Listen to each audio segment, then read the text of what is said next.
Hi everybody, hello and welcome, good evening. This is Paul English Live here on a jolly old Thursday, and it's still warm, isn't it, out there? Isn't it marvellous? This is episode 150. Can you believe such a thing? 150. I can't believe it. It's quite amazing. Let me just turn a little thing off there. Thank you very much. We've got an interesting show lined up tonight. Justin Walker's going to be joining us in about 10 minutes' time. Eric's in tow. We're about to kick off. Welcome to the show. Oh, except, no, I'm going to do that again, actually. You know what I do? I always cock it up, don't I? Let's just do that again. And this time, because I can always edit this out afterwards, you know what I'm like, right? It's because I did a thing.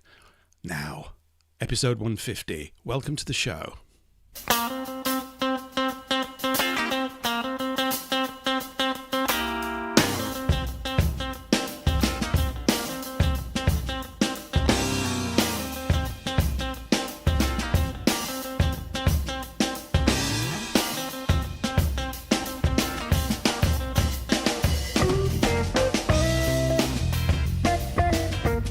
I've been running around the last few days trying to train everybody in how to do a rain dance, which is a bit of a problem because I don't know how to do one myself. Maybe some of our guests will know just what the foot moves are this evening.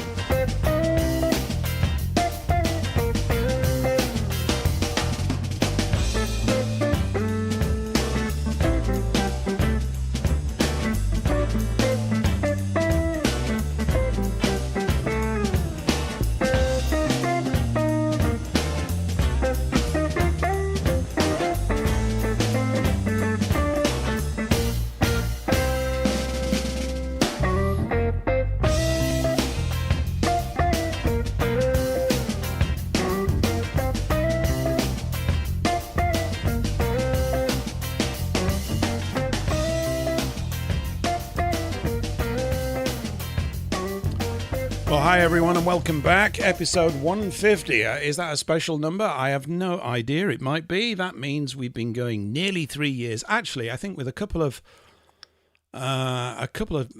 shows missing, well, we have to hit 156, I suppose, calendrically, if there is such a word, and I just made it up. So just a tad shy of 3 years. I think that's probably going to come up early September, so about another month's time, which is all quite cool and interesting. It is a little bit cooler today. We always like to talking off about the weather. But as I was saying there just briefly, whilst I was bungling a few things at the start, we could do with a bit of rain. I'm not normally a rain anxious sort of person, and maybe anxiety is a bit too strong for it, but most of the people I bumped into up and down the beach the last few days, they haven't a clue how to summon rain.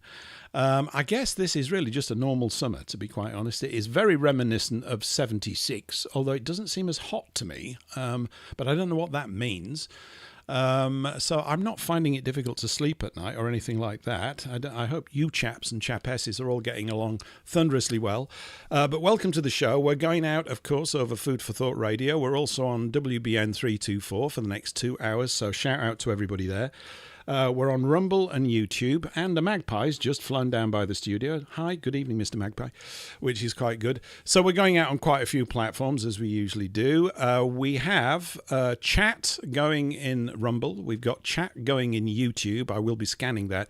And also, because I have to big this up, if you are on the fftradio.com website, we've got a chat room there. So I'm looking at all three. And the more of you that get into using FFT Radio chat.com, that's not really what it is, the happier I will get. And might as well, just to confuse you even more, I've also added a sort of live chat room to the FFT Radio Telegram group. So you can post comments in there. That's very easy for me to scan as well. As some of you have heard me bang on about in the past, Telegram is a pretty nifty tool, I think. I think it's pretty nifty, and it could come to our aid in all sorts of ways down the line. There again, it could be a massive liability. Anyway, someone who's quite aware of liabilities is Eric von Essex. Hello, Eric. Good evening and welcome to the show. Good evening. Good evening. I'm in at the Fockham's local at the moment, the Whip It Inn, and Oh, it's always good to start as we mean to go on. Yes, fantastic. yes, it starts on a low tone and goes downwards. But no, I have done a rain dance, and my case comes up next week. Yeah. I hope we've got footage of it. I have no idea what you're supposed to do. Yeah, it's tricky, isn't it? Well, it's actually, it is. But I remember, I'm old enough to remember the '76 heat wave, and some Indians came over and did a rain dance at Heath. If my memory serves me right, I think it was Heathrow Airport, and it did rain.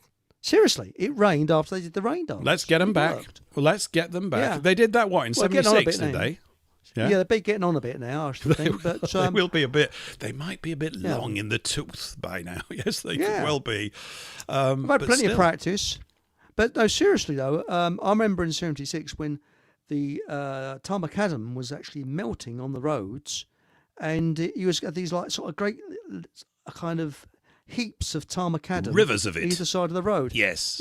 And were you putting? Did you get a pointed stick? I got a pointed stick. Actually, the keel. I remember being younger. It was lollipop sticks. You would push into the tar, wouldn't you, and push all the bits around and all that. Yes. Oh, it's so exciting. I might go out and do it again. Actually, I haven't seen any tar melting though this year. Maybe the tar's better. Is it better tar? I don't know. But something I did notice, which I've never experienced before, was I got in my car yesterday, and where you got the temperature gauge, you got like little digits, 1, 2, and a 3. Yeah. And when I got in, now the car, I hadn't used it for over a day, so all night the engine hadn't started. It was on 1 digit because of the heat of the sun. So it was semi-warm from the heat of the sun. I've never noticed that before, that the temperature gauge was on 1 digit before it even put the ignition on. Quite amazing. Has anybody else noticed that in their car? I don't know. I don't have a car. I feel all less than. I used to have a car. Those were the days when I had a car. By God. The glory of the open road. Well, it's never been like that. I might get another one, but, as I said, we want that really basic thing. Hey, I sent you that video as well about those Morris vans. They were pretty cool, weren't they? Nobody knows what we're talking about. Yeah, they were electric ones. Yeah. Well, do you remember the old Morris vans that delivered the Evening Standard? What were they called? J-types, I think, were they? They may have been. Look, if you don't know what we're whittering on about, because we're a couple of old farts, right? The Morris used to make these postal vans and all sorts of delivery vans. And I think the original one, the design was like the late 30s. And it was brilliant design because it's just maximum carrying capacity, almost stretched to the very edges of the chassis, if you know what we're talking about, right over the wheels and everything. Anyway, some enterprising people have revived the Morris name. They're made in England. They are electric, so they don't have a transmission as such. It's just gas and brake, a bit like an electric milk float. And I used to love those. I thought they were cute. So it might make a comeback. I wasn't quite so fond of that sort of pinky colour. I thought that was a bit limp-wristed myself. But I like the vivid blue. So yeah, it's pretty good. You don't know what we're talking about. I should have shown you some pictures, but I couldn't be bothered. Right? Okay. So go look it up because you're all enterprising types. But it was pretty good, wasn't it? Cracking little car. And the Morris. And they're going to bring back the Morris 1000 as well. Seriously. Right. Electric version, Morris 1000. And I did hear somewhere the 2CV. But with modern, obviously, because the 2CV, I think it was banned in Sweden because it didn't reach their road regulations and things. Right. But as a friend of mine used to call them, dustbins on wheels because he couldn't stand them. I liked them. I thought they were brilliant.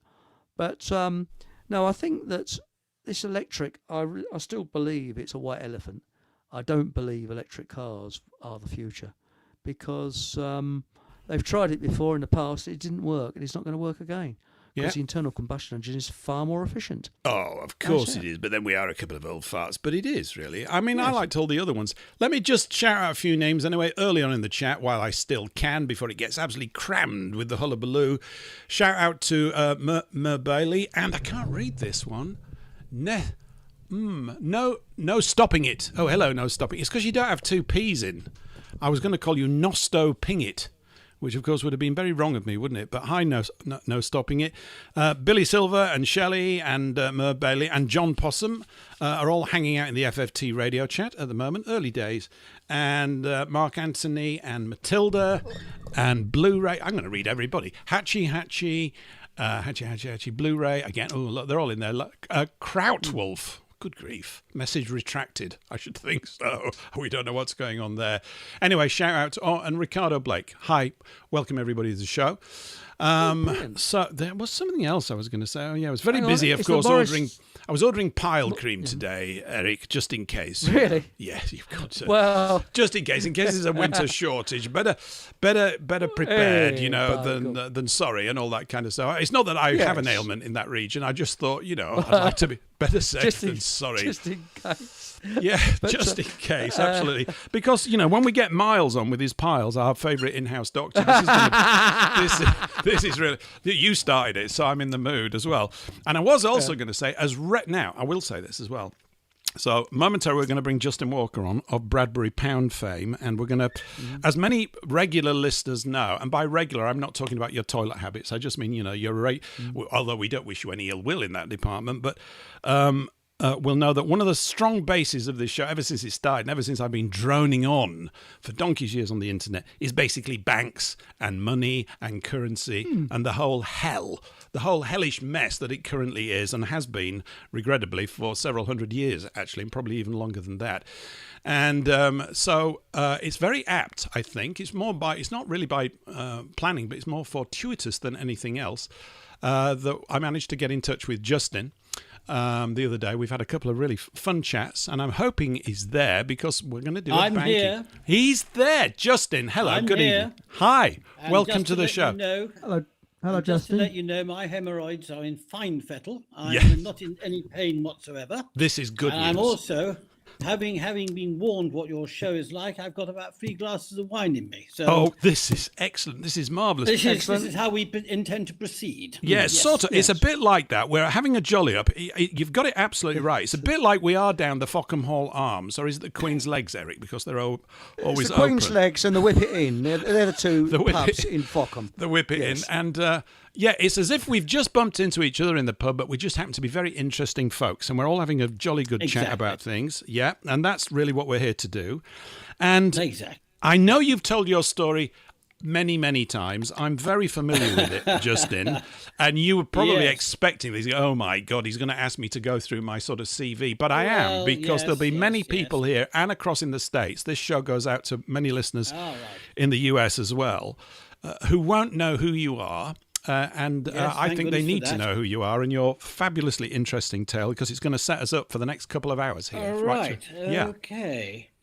Well, I always tell people I'm going to be Prime Minister for 1 month, because I don't want to do it for any longer than that. I want to do a Liz Truss, because I reckon I can get everything sorted in 1 month. Right. Just to let you know, my ego is totally under control, and I don't really have a desire to be a Prime Minister. And I want to quote what Billy Connolly, the great comedian, says. Those who want office should be barred for life. And I think that sums it up pretty well. Yes. Those who aspire to politics should be banned. Anyway, that's beside the point. Right. You want a very brief version of how... Yeah, I mean, you remember you did a thing with Sonia Poulton a couple of years ago outside. Yes. And I thought maybe I could play that, but then it's a bit naff, really, because you could cover it. It's about 6 minutes long, but that really encapsulates some brilliant stuff. And I'm very familiar with your tale. And I think many people here will have heard of the Bradbury Pound, which, of course, is almost become your middle name now, which is no bad thing. Regrettably, yes. Yeah. Oh, I don't know. I think it's good because, if it provokes questions from people at the other end, and let's face it, there's not enough asked in this arena. But because you've got some interesting family connections, you've kind of got an inside line on the thing, which is rare. Well, that's how I came into the whole thing, because if anyone had said to me, 2012, I was suddenly informed about the truth about the City of London and banking, etc. If anyone had said to me before that, you are going to become known for your wisdom on discussing banking, money and financial affairs, I would have just laughed at them, because I never went to university. I did a 2-week visit to Sandhurst to do my Territorial Army commissions course. So in other words, And I don't think I just went into the family business. So I never really had further sort of academic credentials to my name. And I'm told by many people that's probably a very good thing because you get programmed at universities. So yeah, I think I got away with it. Yes, my late uncle, who was a lovely man. So even though he may have been on the side of the globalists, I will always say this about him: he was an absolutely lovely man, very generous, great fun to be with, and so I will never say anything against him because I loved him as an uncle, but he was part of the hidden the hidden hand that controls things. He was Sir Harry Pilkington, later Lord Pilkington, who Pilkington's Glass. So they manufacture glass all around the world. I believe they still do, obviously. Yeah, very famous company. And yeah. he married my mother's sister in 1961. Second marriage for both of them. They were both, he was a widow and she was a widow. So it was a second marriage. And that's when I was about 5 years old, and I managed to gate crash the official photograph for the Daily Mail, the Daily Express, the Mirror. They were on the front page of most of the dailies at that time. Right. And I managed to barge my little head through to say hello to the world. I'm Justin. And I actually believe a few people were called Justin as a result of that. Anyway, that's by the by. Yes, no, my uncle, as I said, was Sir Harry Pilkington. It became Lord Pilkington eventually. He went to the very first Bilderberg Group meeting back in 1954, and he represented the FBI, and that's not the Federal Bureau of Investigation. It was the Federation of British Industry, and that morphed itself into the CBI. And so he was representing British industry at the very first Bilderberg Group meeting. And then from 1955 to 1972, he was a director of the Bank of England. Right. And I can remember he was going back to one of his last meetings at the Bank of England as a director. And I was going back to school to do my O-levels. And he was on the train. He invited me to the Pullman to go and have breakfast with him. And he suddenly said to me, we were discussing various things. He said, "What are you going to do when you leave school?" So I briefly said, "I'll probably try and go in the family regiment and family business." And he said, "Well, I'm going to give you 2 bits of advice. Never believe anything you read in the press because we control it. And never ever believe a politician when they say they can do something. They can't unless we say they can." And of course, as a 16-year-old who's completely naive, I just vaguely thought to myself, he's talking about the City of London bankers and, vaguely. I didn't know anything about it. I just thought, oh, he obviously means that business and industry are calling the shots. Well, anyway, move on. My uncle, as I said, he did actually say to my father once when he was discussing overseas investments, and he said that when your company invests millions, and of course this was said to my father in about the 1970s. Today you're probably talking billions. He said, when your company invests billions or millions into a country, it's always wise to be able to make sure you're in control of that government, to make sure they don't suddenly nationalize you or do something which will upset your investors. So that I do remember. My father totally agreed with him. So that was my sort of introduction to the globalist outlook on things. Yep. Now, I better explain, my uncle also, I only found this out about 4 years ago, he apparently used to have regular luncheons, private luncheons with the Queen at the time, the late Queen, to discuss the British industry and how things were going. So, he did move in quite high circles, but I'm going to say that he was, in effect, a useful idiot for the people right above. And we may come on to who we think is the spider at the center of the web. But going back to how I got involved in everything, I was involved in various initiatives like to try and get to the truth about 9/11. I was involved in green politics. I joined the Ecology Party as it was then in 1978. I was on party council. And I sort of left the Green Party as it was in 1992 because of all the infighting, and I just couldn't be bothered. But I did see how the Green Party was taken over by the globalists, but that's another story. But I sort of started to sniff that basically things were not right. About 1986, I detected that the world was being run not by the politicians we elect, but by Yes. people who are pulling the strings. And so I've been at this game for that's 40 years. Um, anyway, so I started to investigate. I heard of a lady in America called Ellen Brown, Yes, she wrote who's a US attorney. the web of something or other. Yes, I yeah, remember Web of that. Debt, Yeah, Web of that's Debt. it. And, Yeah. and I started reading some of her stuff, and I thought, my God, this makes a lot of sense. Mm-hmm. And she was talking about the greenback dollar. So I thought to myself, well, if we can have a greenback dollar, which effectively won in the American Civil War for Lincoln, I Yes. thought, why can't we have a greenback pound? And so my friends at the UK column, I wrote in the days when it was a newspaper, I wrote an article simply saying, why can't we have the greenback pound? It's still up there. People want to look. It was just it was only outline. It wasn't any detail. And I didn't think much more of it. Anyway, in September 2012, I got a very strange phone call. My daughter was doing her homework. My wife was in the kitchen. The phone goes. And my immediate reaction was, oh, Lord, that means one of my wife's friends is ringing up. That means I'll have to go in the kitchen to look Good after grief. the cooking. This is And bad exactly, news. yeah. Terrible. Well, very bad news. Very bad is. news. Yeah. But the only good news is the wine was in the kitchen. So that was the only good news. Excellent. But anyway, so I sort of answered the phone, and a very, very posh voice said, oh, I say, hello, is that Justin Walker? So I jokingly said, well, it might be. And he said, well, let me put your mind at rest. Are you Justin Walker, the nephew of the late Lord Pilkington? And I said, yes, I am. He said, oh, marvellous. He said, look, I'm ringing on behalf of my father. He's not long for this world, but he wants you to know a word. I went, oh, right. And I was panicking now because my laptop was closed.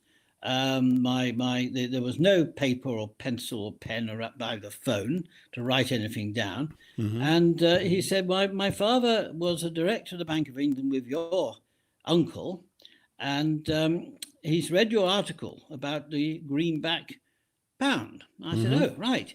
He says he wants you to know the word Bradbury. Now, immediately I went panicked because I thought Bradbury. So I breathed on the window and wrote Bradbury. This is 2012, Justin, is it? You say 2012. This is September 2012. I know it wow. exactly. So not that long ago, actually. This is not that long ago. It no, isn't. as I said, because I knew my uncle was high up in the world, but I didn't know anything more. And I only found out about his Bilderberg activities about 2 years after knowing about the Bradbury pound. Right. So okay. anyway. So that was called Tony Gosling got hold of the invite list for the very first conference. Anyway, going back to this, so I scribbled down on the window Bradbury, and he said, if you research the word Bradbury, if you research the Bradbury, you will find a solution to all of Britain's economic woes. And I shall remember that. It's embedded in me. You'll find a solution to all of Britain's economic woes. So I thought, right. So he said, I'm afraid you're not going to be able to trace this call. You won't know who we are. It's been very nice talking to you, but good luck. And we hope you do your research, or words to that effect. I can't remember the exact words. Right. Anyway, he clicked off, and I immediately did 1471, answer with number withheld.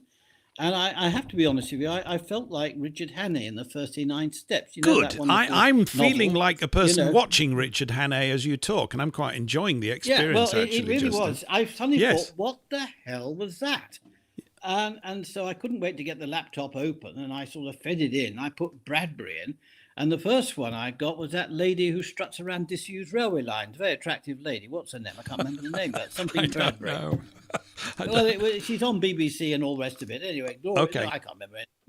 And then I found out the guy who wrote the Martian Chronicles, another Bradbury. And I thought, well, not going very far here. Mm-hmm. Who the hell are all these? And eventually I came across a stamp shop. And I suddenly saw Bradbury, Treasury note. I went, what? Mm-hmm. And then I did a bit more digging, and I came across a gentleman called by the name of Thomas Johnston, who was a Labour Socialist MP in the 1930s, who was the father of the Scottish hydroelectric scheme. And during Churchill's wartime government, he was put in charge of Scotland. And he's one of these few MPs who nobody had a bad word to say about. He was a genuinely decent bloke. And he wrote a book called The Financiers and the Nation. And in that book was all about the story of the Bradbury Pound. And say that again, because I want to dig that out. So Thomas Johnston with a T. Thomas Johnston MP, yes, Johnston. And the title of the book again was what? It is The Financiers and the Nation. And I think it's either chapter 6 or chapter 9, but it's all about, basically, it's about the First World War and what they did to stop a collapse, the economic collapse. And when I read that, I just went, oh my God, because it was all there. And you can tell it was the truth because this guy is clearly somebody who wants to talk about the truth. And anyway, I looked at it, and the story is that basically David Lloyd George, who was the Chancellor of the Exchequer before he became Prime Minister halfway through the First World War. At the outbreak of the First World War, he was the Chancellor of the Exchequer. Right. And now I've explained the notes, the bank notes, which have got that lovely title, you know, that strap line, I promise to pay the bearer on demand the sum of. Yes. We were in the gold standard in those days. So when they produced these notes, and there were £5 notes and then 10 and whatever, and £1 in 1914 is equivalent to about £160 today. So we're talking, you know, quite sizable amounts of money. But all these notes issued by the Bank of England were backed up by gold. We were on the gold standard. They were supposed to have the gold bars in the vaults to actually back these notes up. Yeah, money, actual money as opposed to currency. Yeah. So. But they decided that they would, because bankers have always known since the medieval times and Renaissance times that they could chip away and no one was going to ask for all their money back. So they could produce many more notes, IOUs, than they actually had in the vaults. And they were just doing what all the bankers, the Venetian bankers, the bankers of Amsterdam, all these ones, and they're just, you know, basically making money by courtesy of fraud. Just acting like spivs, basically. Exactly. Spivs. Exactly. That's the good English word. That's what they are. Exactly, they're spivs. Very good English word. So anyway, so suddenly they thought, oh my God, because they'd engineered the First World War, and that's another whole story which we could probably have another program on, how the First World War came about, and then of course how the Second World War came about. But you can tell the fingerprints of the City of London and the bankers are all over both world wars. And of course what's happening at the moment. But that's we'll cover all that. Anyway, going back to the gold standard 1914, suddenly with the outbreak of a major war which had global implications, because everyone was, you know, Germany had overseas colonies, and Britain had, and France had, and Belgium had, etc. So it was going to become a global conflagration. So, so people started to get a bit worried. We thought, hang on a moment, we're clutching these bloody pieces of paper. I think we'd rather have the gold, if you don't mind. I think we'd just like to go to the bank and take a bit of gold, have a gold sovereign or half sovereign or whatever. So people were queuing outside the Bank of England and the high street banks saying, we want money. This is now August the 4th is when we came into the First World War, but they started to queue a couple of days before, because people could tell that things were going to get a bit rough. Yes. Anyway, David Lloyd George realized that things were not good. And the governor of the Bank of England at that time, he came running around to number 11 and said, "Hoi, we've got to do something. This is getting bad." So David Lloyd George put together the Currency and Notes Act, and they got that through Parliament in 2 days. And you can read it on Hansard. You can actually find it on Hansard. And it is quite amazing. When you read it, you can actually feel that this whole drama is coming out when you read it. But they disguised it very cleverly because they didn't want to give the game away. Yep. So in a nutshell, the Treasury was then going to be allowed to create debt-free, interest-free paper notes or Treasury notes that were based on the wealth and the labor potential, the creativity of the nation. Now, this is the big one. Today's coins in your pocket, the £2, the £1, the 50p, the 20p, the 10p, and those 5p's and those worthless bits of copper now. Yeah. They are all they're actually created by the what do you call it? The HM, what do we call it? Place Royal Mint. Where they create the coin. Royal Mint, I couldn't think what it was. Is that yeah, right? Royal Mint. Yep. And but they are created by the Treasury using something called M naught, M for money, naught. And this basically means we create money based on the wealth of the nation. And so it's not fiat money. No. Fiat money is IOUs. This is practical. This is like being based on gold, except you're based on the wealth of your nation, your tangible wealth of the nation. And this is something that, that was picked up by Thomas Johnston and another man called Vincent Vickers, and we may come on to him later on, who was a director of the Bank of England when all this was happening. And he saw how the bank was rescued and how the City of London and the entire economy was rescued from financial collapse, just as when we were mobilizing for war. And so suddenly they got, so basically August the 4th, we declared war on Germany. They got the act through Parliament in 2 days. And then they printed on one side only of stamp paper the first batch of the Bradbury pound. And they were called the Bradbury pound because what's his name? Sir The John cashier, Bradbury, the chief cashier, he J.B. was the Bradbury, I first think. secretary. Yeah, Yeah, his the florid first- signature the on first all the secretary- notes. Yes. Yeah, the first secretary to the Treasury signed the notes, and they became nicknamed the Bradburys. I mean, the Punch, the magazine, the newspaper that used to make fun of things, they picked up on it, and everyone picked up, and they were just called Bradburys. Right. And they were debt-free, interest-free money based on the wealth of the nation, and everybody was happy. Once people had it explained to them in the banks and Yeah. the City of London, this is what you're getting, everyone was happy. This is tangible money. This is based on the wealth of the British Empire, which is all good stuff. The Empire, of And course. so everyone yes. was happy, Yep. except the bankers were not happy now. No. Having been saved, Yeah. a few weeks later, they went running round to number 11 again, say, hey, you hang on a moment. Whoa. Yes, you've saved us and we're very grateful, but now will you go back to the old way of doing things? The government issues or creates and issues bonds that we buy up and we give you money, which of course is being created out of thin air as debt, and we will, et cetera, et cetera, et cetera. Mm-hmm. So basically the Bradbury pound was then phased out. They didn't get rid of it immediately. They still created Bradburys throughout the First War. In fact, the last Bradbury, or the last Treasury note, was created in about 1926. Really? But that is quite amazing. intriguing. I didn't realise it had gone on that is. long. Yeah. So essentially, the notes, we still, now I've got to get my facts right here. When we entered the First World War, and we're talking old money, their version, I think the national debt stood at 650 million. When the war ended, it was 7,500 million. So in other words, it's gone to 7 billion. Tenfold. It basically increased tenfold. So that war had proved very profitable for the bankers, even though at the beginning they had to be saved by using proper money. That is proper, money that's based on something tangible and not based on the bankers' fraudulent, banking. Yeah. So that's the story of the Bradbury, how I came across it. And of course I went, wow. And very mysteriously, and I reckon that there was a bit of a plot afoot to make me fully aware so that I was going to take up the cudgels. I had a very nice gentleman called David Pidcock, another very nice gentleman called Ken Palmerton. Now, Ken was a fascinating guy because Ken Palmerton, his great whatever, was Lord Palmerston, the Victorian Prime Minister, who was very much an imperialist.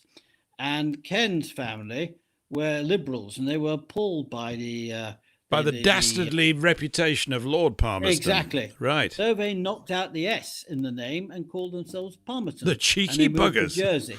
Right. And they moved to Jersey. Okay. Now, he was delightful. Now, David and Ken worked together as money reformers, and they really did move in. They used to go to, as they were guests of Indonesia and Malaysia and prime ministers and stuff. They used to go around selling the concept of sovereign money, sovereign debt-free, interest-free money. Yes. And they opened up all sorts of doors for me to talk to people.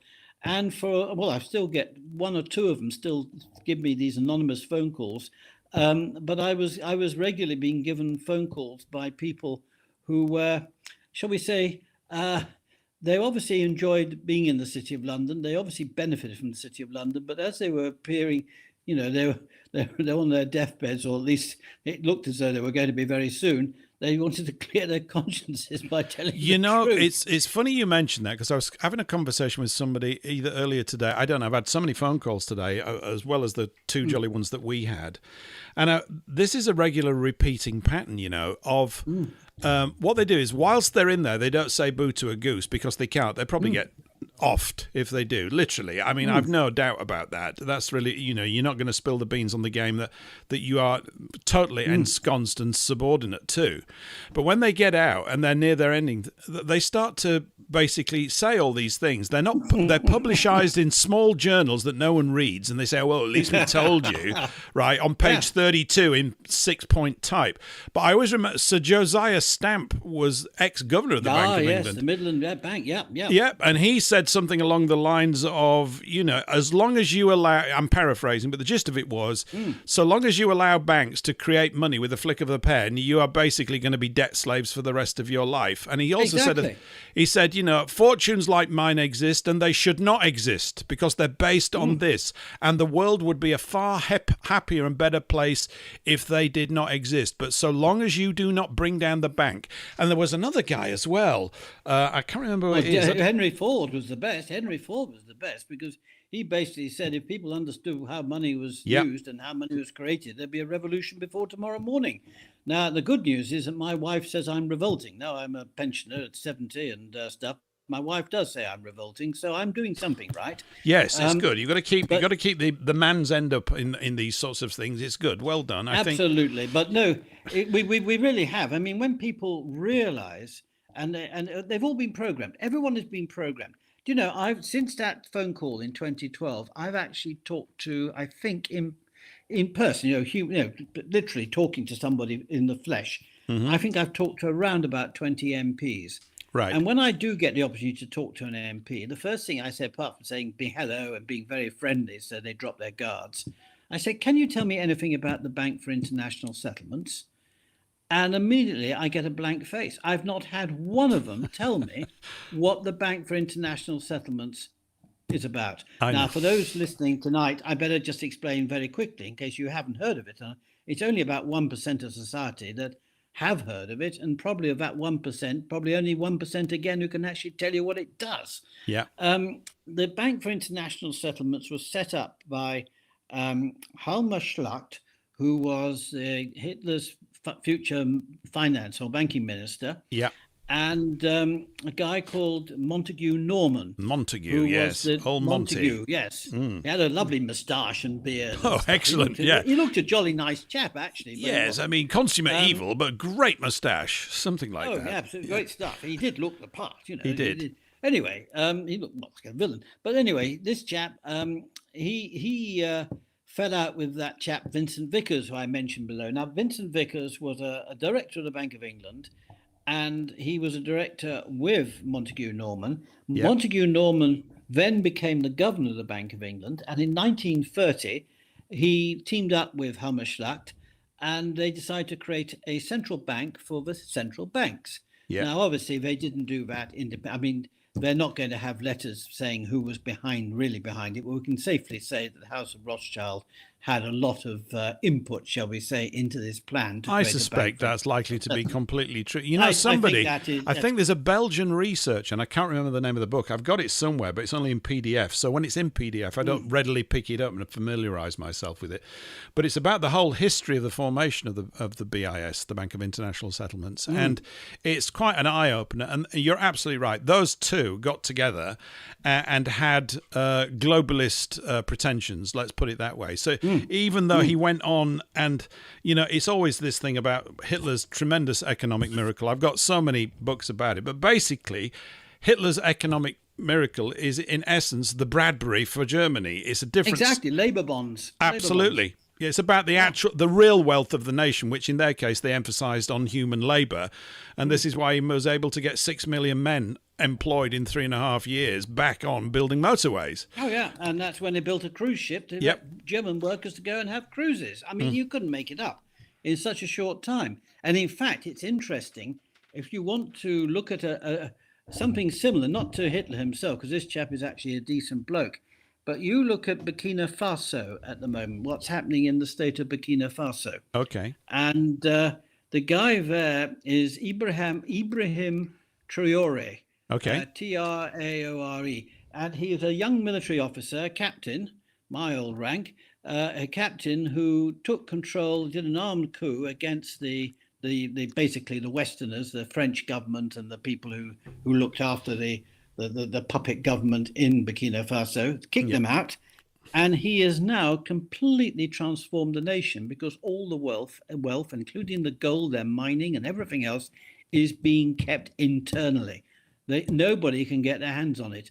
And they've very sensibly gone to Putin and Xi in China, but not to be taken over by them, but say, look, we'll give you we'll give you a proper exchange. You come and build this factory, or you come and build this for us.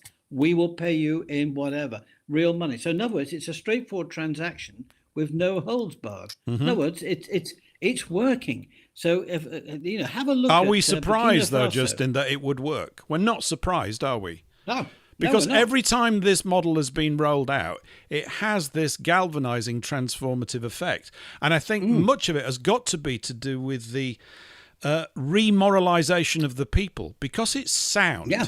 That even though many of them probably intellectually couldn't understand exactly why, they feel it. Everything becomes of more substance. They're able to negotiate more clearly. They're not cavalier about their use of finance. It's not speculative. They don't turn their sort of nation into a big gambling den like the City of London and the stock exchange and casinos, which is really all it is. It's just a big casino. I mean, when you look at Gaddafi in Libya, now I know he wasn't a perfect individual, and yes, he had his flaws. But my God, he actually made sure his people were looked after. Yes. And what was the first thing the so-called rebels did when they managed to get ashore in Benghazi? They started the central bank. I mean, it was transparent once you knew what was going on. So Gaddafi, whilst he wasn't perfect, he certainly was a hell of a lot better. I know. I mean, I think, and what year was that? Was that 2010 or something? Yeah. No, it was. Oh God! I mean, we were on holiday in Malta because they were bringing people out. We had one small naval ship there that was doing things. Must be about 2017, something like that. 2016, 2017, something like that. Yeah. And there was that gloating hell witch, Hillary Clinton, gloating about the whole thing. Oh, God, absolutely a repellent little turd of a woman. And but another interesting aspect of when they first went in, the first place they targeted was the Treasury building to destroy all the Treasury bonds. Oh yeah. Oh no, I mean I always say this to everybody now. I said money is the key to everything. If you don't control the money, you can't control the world stage and what happens on that stage. And this is why all of us who are now trying to get back our sovereignty and to get back peace and human values, compassion, empathy, generosity, kindness, decency, and all the rest of it. Yep. The only way we're going to get that back is to have the wisdom of taking back control of money creation and money supply. Yes. Because if they can't control it, they can't do a bloody thing. I know. Really it's is a massive challenge, though, isn't it? I mean, here we are having a conversation amongst people that know this. Eric knows all this stuff as well. We know this, and many of our audience here, certainly on YouTube, they're aware of these things. So I think numerically, there's probably far more people now aware of this issue and aware of it in more detail and understanding than there's ever been. Seriously, there must be. I was telling you today that a mathematician friend of mine, I say friend, associate, he said to me, you only got to wake up 7% of the population to get things moving. And I reckon we've probably got around 7% who are now starting to question things. And by the way, going back to Vincent Vickers and exposing, he wrote a book called Economic Tribulation. You can get it online. So I do recommend this. Vincent Vickers, Economic Tribulation. Now, it's only a little booklet. He died actually when he finished it, and his daughter was the one who got it out. And he got it out just after the Second World War was declared. And I do recommend it because, again, it makes the categoric point the only way for a state to operate is to have state money created based on the wealth of the nation, the credit of the nation. Yes. Now, I do want to come in. There's something really important. I'm going to try and penetrate my alcoholic haze now to really... Oh, it's not that bad. The United is but young, Justin. We can get you. Well, this is true. Mind you, I've come up to the studio, or my studio, which is the the drawing room here. I Yeah. haven't even got a glass of wine in front of me to keep me going. But anyway, let me try and explain this one. This is actually very important. If we restore the principle of the Bradbury pound, sovereign, debt-free, interest-free treasury money, the last people on earth you would give that, you give that privilege to create money creation and money supply for the nation, the last people on earth you would give it to would be Parliament and the political parties and I everything that think goes so on now. there. I think maybe if you look back in the past, you may well have been able to find individuals in politics that still had something about them and some connection to integrity. But the space has now been so completely whittled out. That's gone now. It's gone. Yeah, the bankers managed to overthrow the courts. They've overthrown politics. They hold the media. Yeah. And this is it. It's this conditioning cycle, the great attention totally. distraction power that they have to get everybody to go up at some crap for the rest of their life, whilst this really core issue is still going on. You're absolutely right. No, You know, I'm afraid the caliber of the politicians we have today is you just can't trust them with being responsible for the country's money. And this is the key to it all. Now, our team, which, and by the way, we have a loose team. It's a linear network of people who have researched for decades. These aren't people who just woke up after COVID. These are people who have been at this game for some considerable time. Mm-hmm. And we have a loose network called The Great Rising. And you can go there. It's called thegreatrising.org. It's the-great-rising.org. Yeah. And we're just starting to launch. It's going to take a few months yet to get traction. But we're launching a strategy called Humanity First. And it's a 4-year strategy taking us up to 2030. And the idea is to completely kibosh the net zero and all the other things, the other side of it. I'll be getting involved, Vincent. I'm not Vincent Vickers. I just wrote it down. Sorry. I'll be getting involved, Justin. See, my mind's going scrambly. I'm absolutely getting involved. But the key to it all is when you go on, don't think you're going to join something or sign up to something. We are there to put signposts there and to tell you the best ways to collapse this house of cards. Now, we don't want any money. We've got 25 quid in the kitty at the moment. Loaded. We don't employ people. We don't do, in other words, we're not there for the money. We are there to give you information that you need to know. And we're there to offer you ideas as to the best way we can really get things moving. And the best way is to basically overthrow local councils by winning them over, hearts and minds, because most politicians caught up at local level have no idea of what's going on. And if they did, they'd be horrified and they'll start to break ranks. So this is, we've got one group called Council Watch. Right. And they go into council chambers, and they started in Thetford and Colchester and stuff. They're doing a great job, and they're building up a network. And we encourage people to set up their own sort of, it's like a group of friends who say, right, well, this is what the council is doing. This is what the council should be doing. And we're going to give them the evidence that man-made global warming is a complete scam. And by the way, that's something that your listeners might be interested in. My uncle, bless him, got me to meet a guy called Aurelio Pecci, who was the co-founder of the Club of Rome. And Really? the Club of Rome were the ones who came up with man-made global warming. Yeah, they did that in the early 60s, didn't they? They were looking to create an 60s and adversary for the 70s. whole world so we can unify all the people and then pick their pockets. That's right. That's right. And it was to be a sort of militarized, it was basically to get people to work for to save the planet and all the rest of it.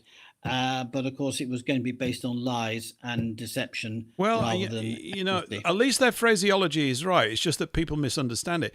The planet does need saving, but it's from those people. It's from these are the we agree with you. The planet needs saving. The best thing to do is for you to all leave.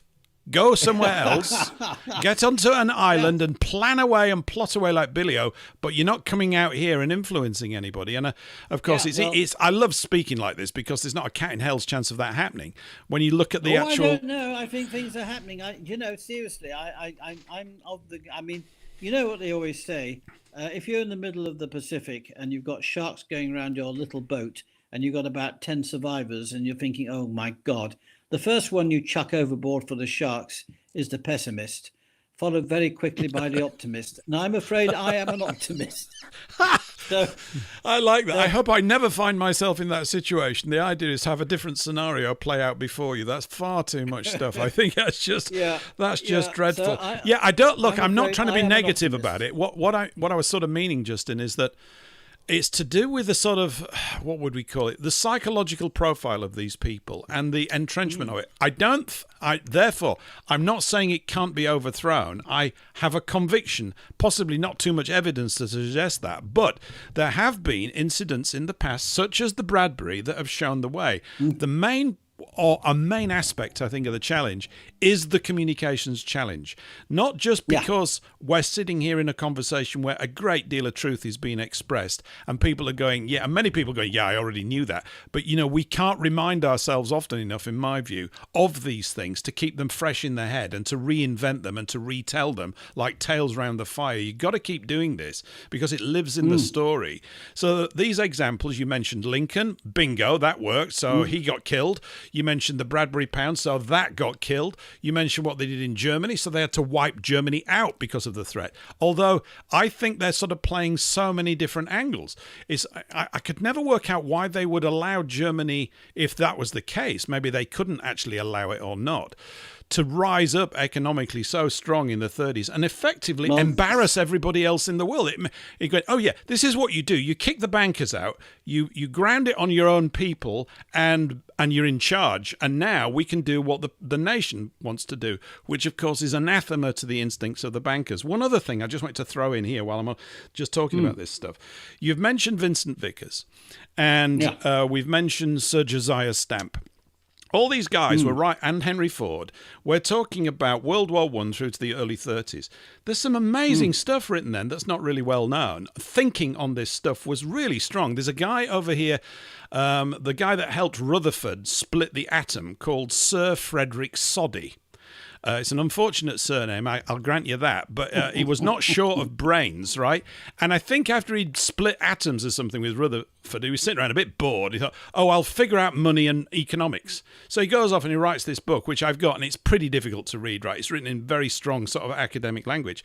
But the fact is, he nailed it as well. He looks at the thing and he goes, hey, under this banking system, nothing can work. Yeah, that's the gist of it, right? Absolutely. You've got him doing that. You also had Major C.H. Douglas, who fathered the social credit movement. Not to be confused with socialism. It's got nothing to do with that. Or the Chinese social credit. They appropriate these titles and they're basically, they use them as a coverall to confuse you, whilst they're really talking about totalitarianism all the time. Exactly. But Douglas was just, and you look at the quality of the thinking from these people and you go, well, if we can find a group of people that can think clearly like men and engineers and work it out and get them in power, of course, then we're going to have to defend them because the lunatics are going to do what they usually do, is just try and bump them off. It's quite a conundrum in many ways. It's not. I was told, when we all think of what's happened to poor Anne Widdecombe. Anne Widdecombe. Yeah, absolutely. And some of our people knew her, and I've actually learnt since her murder what a wonderfully kind woman she was. I hadn't realised that, so I think that. I thought she was fantastic. She reminded me of those wonderful old school teachers in England that would bark at the girls and easily then, Anne, would you mind running the British Empire? Yes, sure, I'll get on with that. And they'd just get on with it and make it work. I mean, these people. She was formidable. Got the she was Margaret wonderful. Rutherford touch. She had the Margaret Rutherford touch. She did. Anyway, she did. But I was warned by my friend in inverted commas. He was a good chap, Ken Palmerton, that he said, if you do take this up, Justin, you do realise that you might be bumped off. So he said it in a very jocular way, and I did sort of chuckle at the time. And I still don't take it seriously because I don't give that sort of I don't allow that reality. But can I just go back to the time at Club of Rome, because I realised I got, I tend to deviate off the main line, go into a branch. We like deviations around here, Justin. It works. We're having a chat. We don't know quite where it's going to go, and that's what makes it more fun. It's good.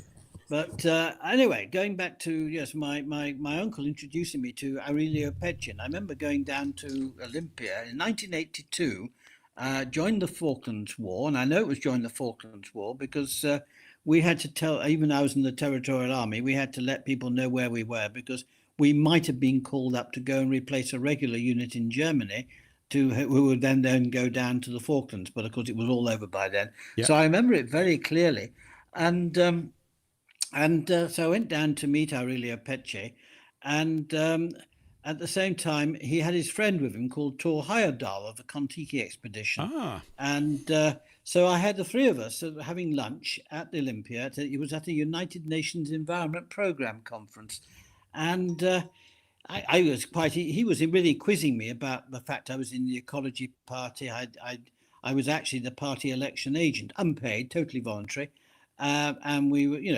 and he was wanting to know what we were doing, etc. And he said, "Look, I want you to come to Rome. I'd like you to come and work for me as a political researcher and to be part of our team." And I was a bit wowed because I worked for my father. I was in the Territorial Army, which I enjoyed, and I had a girlfriend, and I thought, oh God, moving to Rome, but I wasn't sure, so I didn't say yay or nay at that time. I said, can I think about it? He said, yes, but Justin, you'll be joining us at a very exciting time. We are creating a huge environmental problem that's going to frighten people into wanting a world government run by us. Yippee, you said. Yeah, well, at the time I did, because I just thought nice people. He was Aurelio Peche. He was a lovely man. He's approached me. Nice man. My uncle, nice man. I thought these are nice people starting to take over. Yeah. And it was only because I then met David Icke in about 1988, I think it was, when he was normal, in inverted commas, and then when he went unnormal, or whatever you want to call it. His pre-unnormal days, okay. Yes, his turquoise period, or whatever you want to call it. All right. I read his stuff, and I thought, well, I'm not really disagreeing with very much here. Mm-hmm. And that's when I started to realize that the Bilderberg, all these people, there was a level of governance that's invisible. And of course, Liz Truss has said this. This is what's so funny now, is that Liz Truss has said that basically Westminster and Whitehall were being guided by some unknown strings, Yes. That she believed were the City of London. So she's noticed it, and she was the Prime Minister. So, and no one bigs that up enough, I think, Justin. I bigged it up a lot here on the show whenever I can. And I used to have a few clips, which I'm still in the retrieval mode of, because I had a bit of a hard crash drive a couple of months ago, and these things just take forever for me to get back. But I've mentioned, and I'll say it again, like at the Brighton conference, remember that? That she's the only person in my lifetime at the highest level of supposed power. We know that it isn't, but certainly in the public communication space, who's actually said anything approximating the truth. She's very close to it. I know. And she was willing to say, obviously, once they'd booted her out. And these communications need to be writ large. She's absolutely on the... They do. How can she possibly, or the Prime Minister, do a job that is advertised when someone else is in control? Therefore, voting for these people is irrelevant. It's not relevant. Well, now you've opened up the next thing I really wanted to make people aware of, is how I am starting to realize, and this is ongoing research for a few of us who are doing this stuff, and I want to pay particular attention, to pay homage, if you like, to a gentleman by the name of William Keat. Yeah, I know about William. Yeah. And his work on natural law, common law and stuff. And he and his friends have been researching 1688 and the Glorious Revolution. So hold that thought, because we'll come round to the English Constitution and the Bill of Rights and common law and all these things, because they're in breach of that. It's the top of the hour, so we're about an hour in here at Paul English Live, here on WBN and FFT and all that kind of stuff. We could go to a song right now, Justin, and I've played this quite a few times, but it's apposite, or is it appropriate? Whatever. It's one of those words. It's apt for tonight. This is a Van Morrison song. Interesting things about Van Morrison. He's very cool with people playing his stuff. This is called Western Man, and it's very apt, really, for what's going on with us right now, and it's jolly good. We'll be back on the other side of this in about 3 or 4 minutes. See you then. Western man has no plan since he became complacent. Stop believing in himself. Let others steal his rewards while he was dreaming. While he was dreaming, others were scheming, doing deals behind his back. Now Western man is adrift and under attack. What happened in between? Now there's no other bite of the cherry unless he's prepared to fight. Start on a new path to freedom, new path to freedom. The horse has bolted from the stables. The lunatics have taken over the farm. Caretakers have taken over the main house. Clandestine meetings in the forest. Going back to the way it was, now it just seems be impossible. Western man has no plan. He stole it while he was dreaming.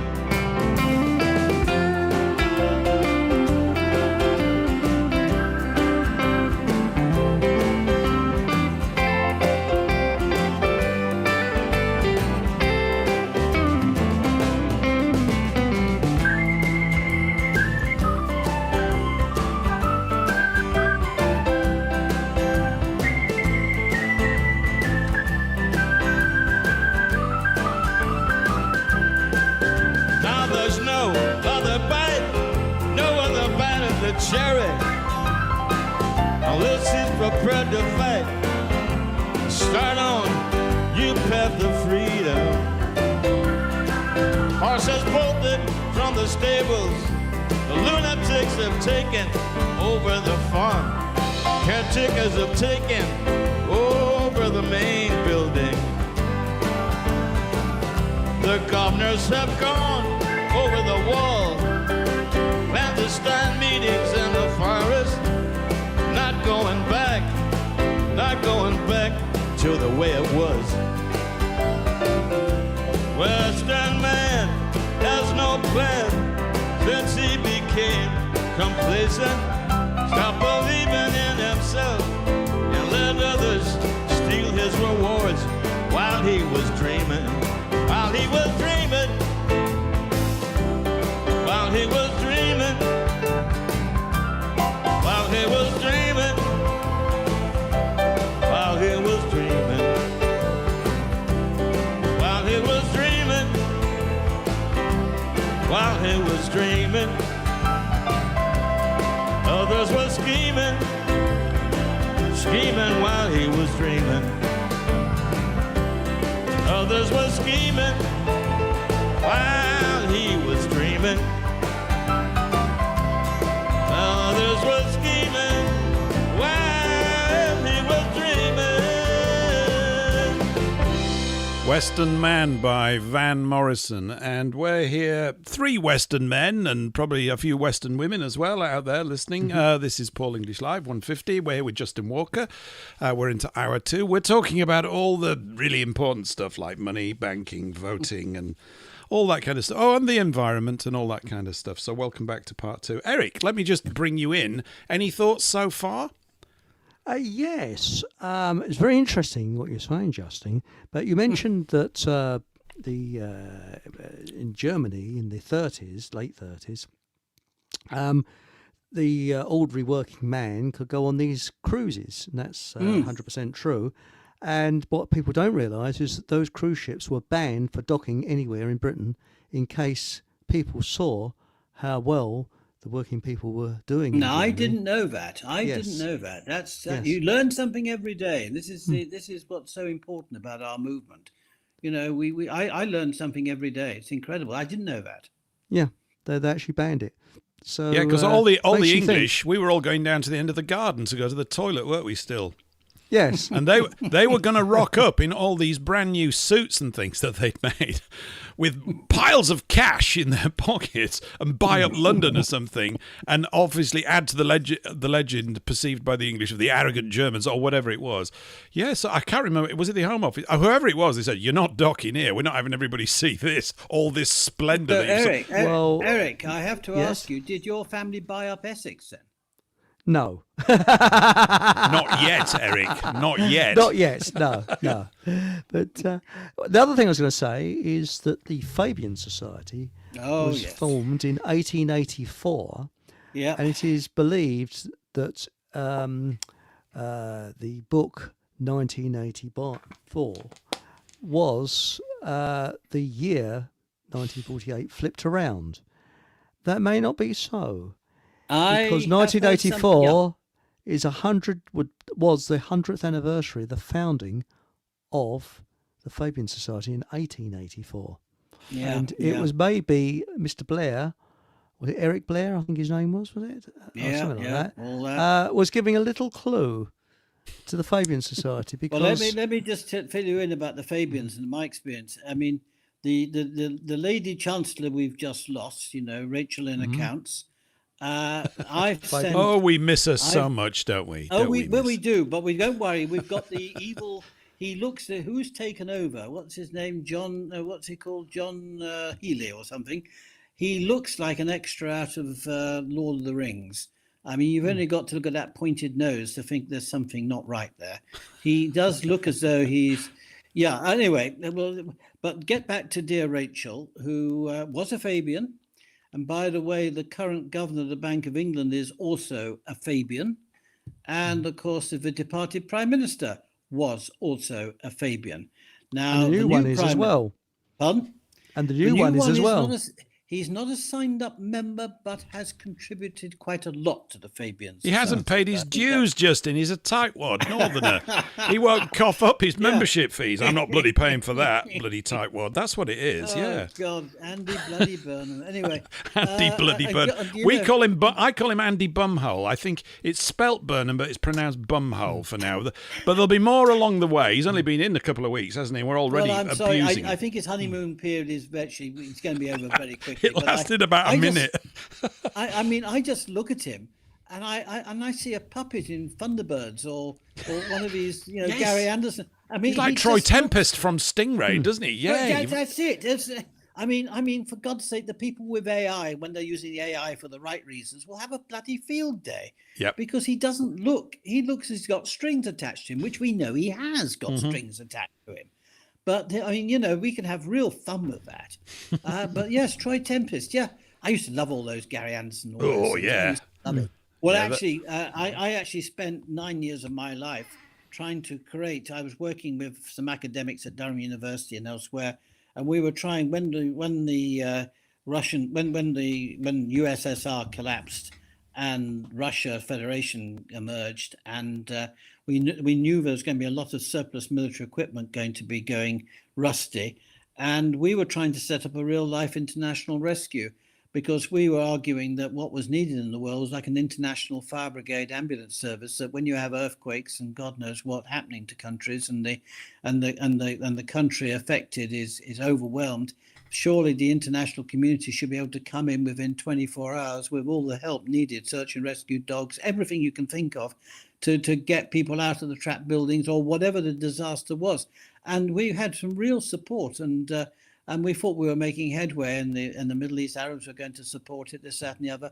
But the whole thing we were pulled right at the very top of the UN. And that's how I realized at the very top of the UN, it's rotten to the core. They do not want to be seen to be working for the good of humanity. They just want to appear to be working for the good of humanity. Yeah. And this is our trouble. The Fabians effectively are all over the bloody place. And by the way, just to give you a warning order, the new UN Secretary General is likely to be a lady from Chile. I can't remember her name now, but she is a absolute feminist stroke, whatever. Well, when I say feminist, I'm talking about someone who is woke, totally 100% woke, and in other words, fits in perfectly with what the globalists want. What could possibly go wrong, Justin? I mean, she might have lovely feminine sensitivities about the welfare of the people before she inadvertently slaughters most of them or whatever she's going to do. Yeah, there's nothing. They're incorrigible. The UN is, I mean, I've always maintained the United Nations should be there as to basically enforce common law, natural law, and it should be a meeting of humanity and not a meeting of politicians, economists, and everyone else. It should be a moral high ground. The UN should be the moral high ground, and of course it's anything but. So I think it should be just burnt to the ground. I'll tell you, I mean, I think the juxtaposition of the two words, they contradict one another. It's a contradiction. Yeah. Nations, by their very definition, are distinct, separate things from other nations. This is how we know that they exist. The idea of uniting them is deranged. It's the plot of the peacemakers. This is how they come to you, right? We're going to unify all this stuff. We didn't invite you to unify us. We're quite happy with our relations as it is. Then they will say, just like they've been organising all those wars over the last 300 or 400 years, yeah, but you European countries were all killing one another. Yeah, why? Because the bankers were behind all of them. The same agencies that have created a causative reason for the United Nations did it by getting us to kill each other because people don't understand how banking works. And the UN building in New York, which the Rockefellers were responsible for, is built on the site of an abattoir. How appropriate. Well, it might be good if it was re-invoked for that original purpose, really, with most of the parties. I mean, it's just they repel me. There's something about the qualities and characteristics of their so-called personalities that is literally repellent. They are literally the greatest hypocrites that ever walked the earth. I mean, they're just... Maybe we should touch on something which I'm working on at the moment. Yep.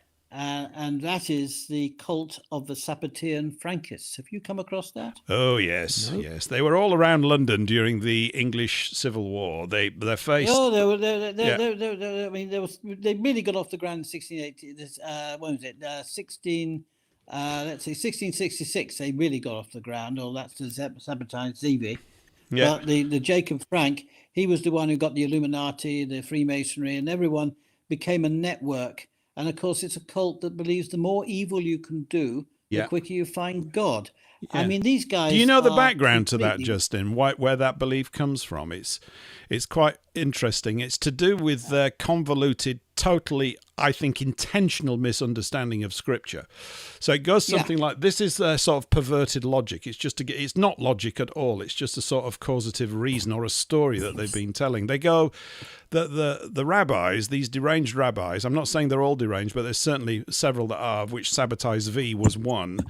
They said, oh, look, we're not in charge of the world. And we should be. It says here, of course, they are not the people. They are not those people. This is the first lie that they've told, right? They are not these chosen people from Scriptures. This is why it's so important. But that's another story. However, they said, well, it's all gone wrong. Look, we're not in charge of things. God's made a mistake.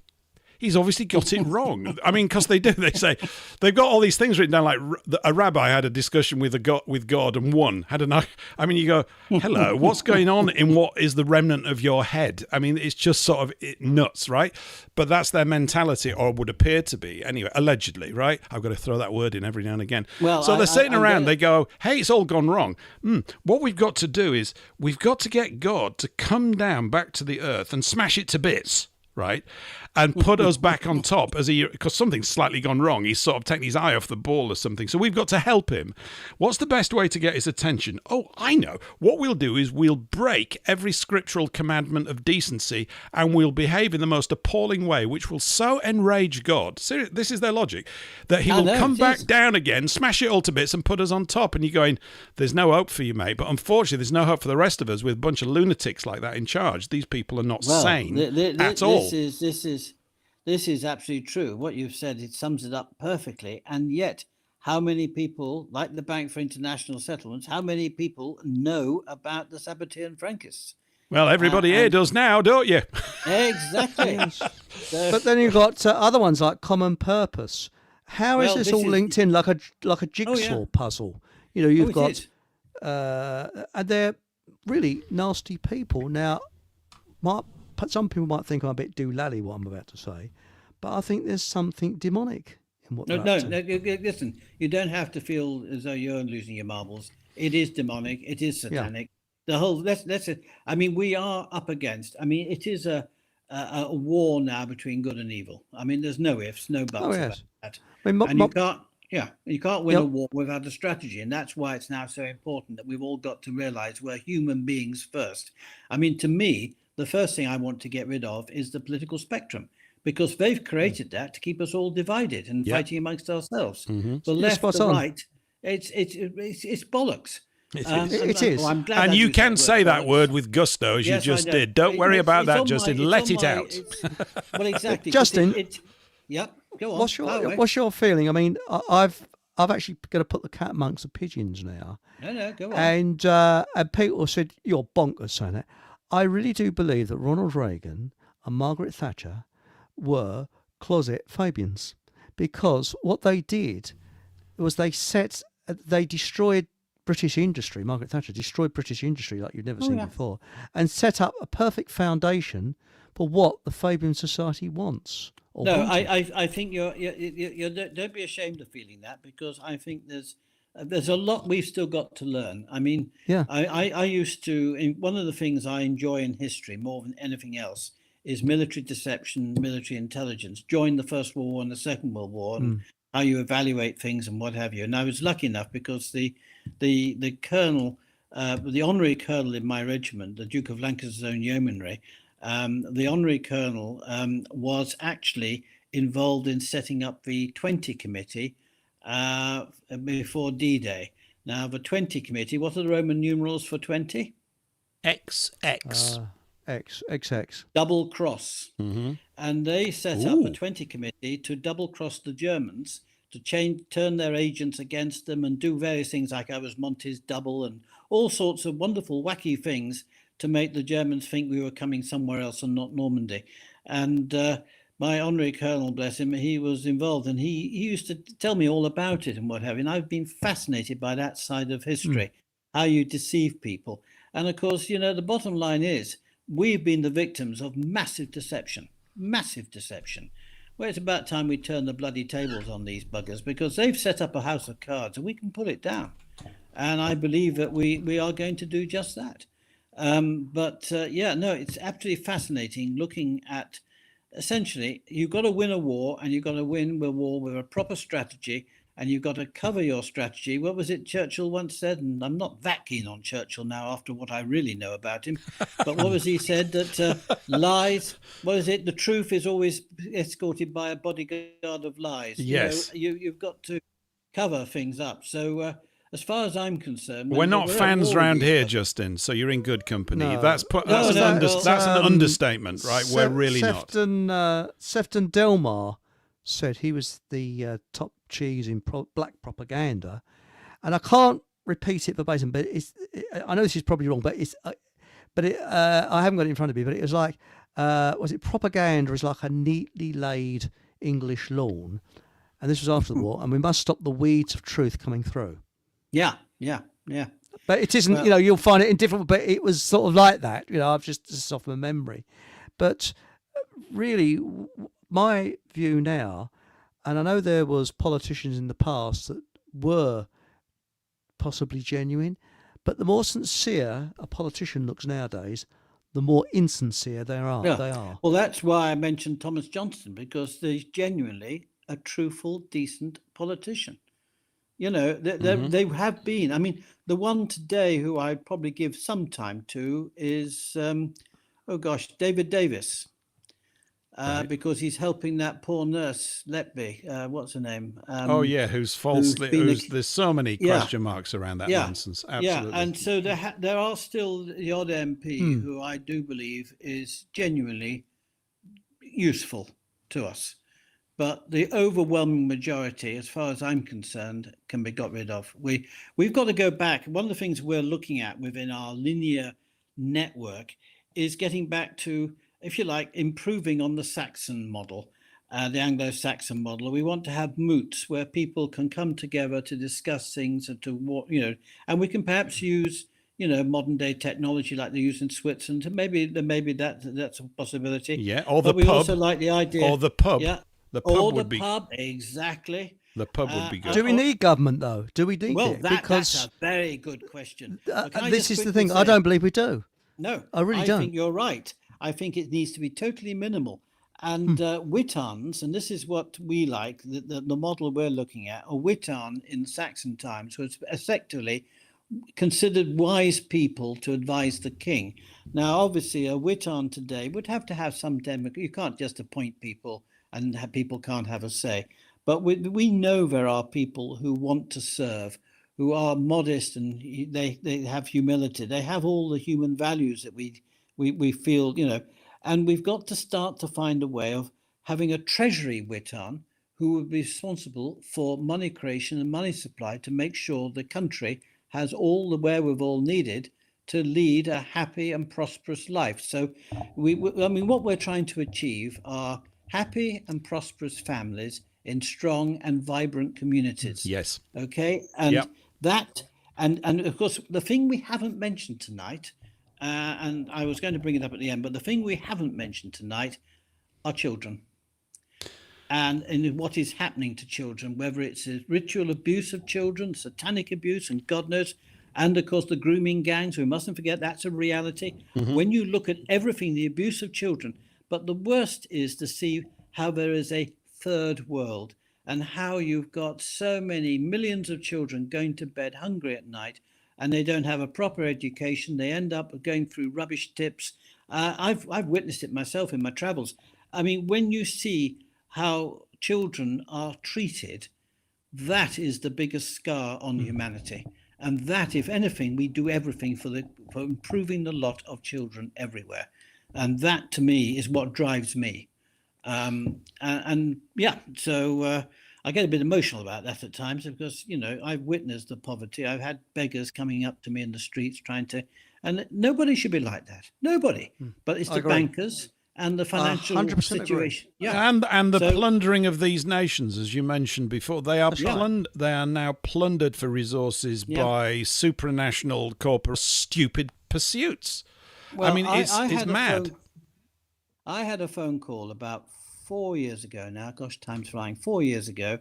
And I don't know who he was. He claimed he was a relative of Vincent Vickers, a distant relative. Okay. And he was obviously somebody working in the city because I know that he came to me via either David Pidcock or Ken Palmerton. That's how I get these anonymous phone calls. So that's how. And David and Ken are unfortunately no longer with us now.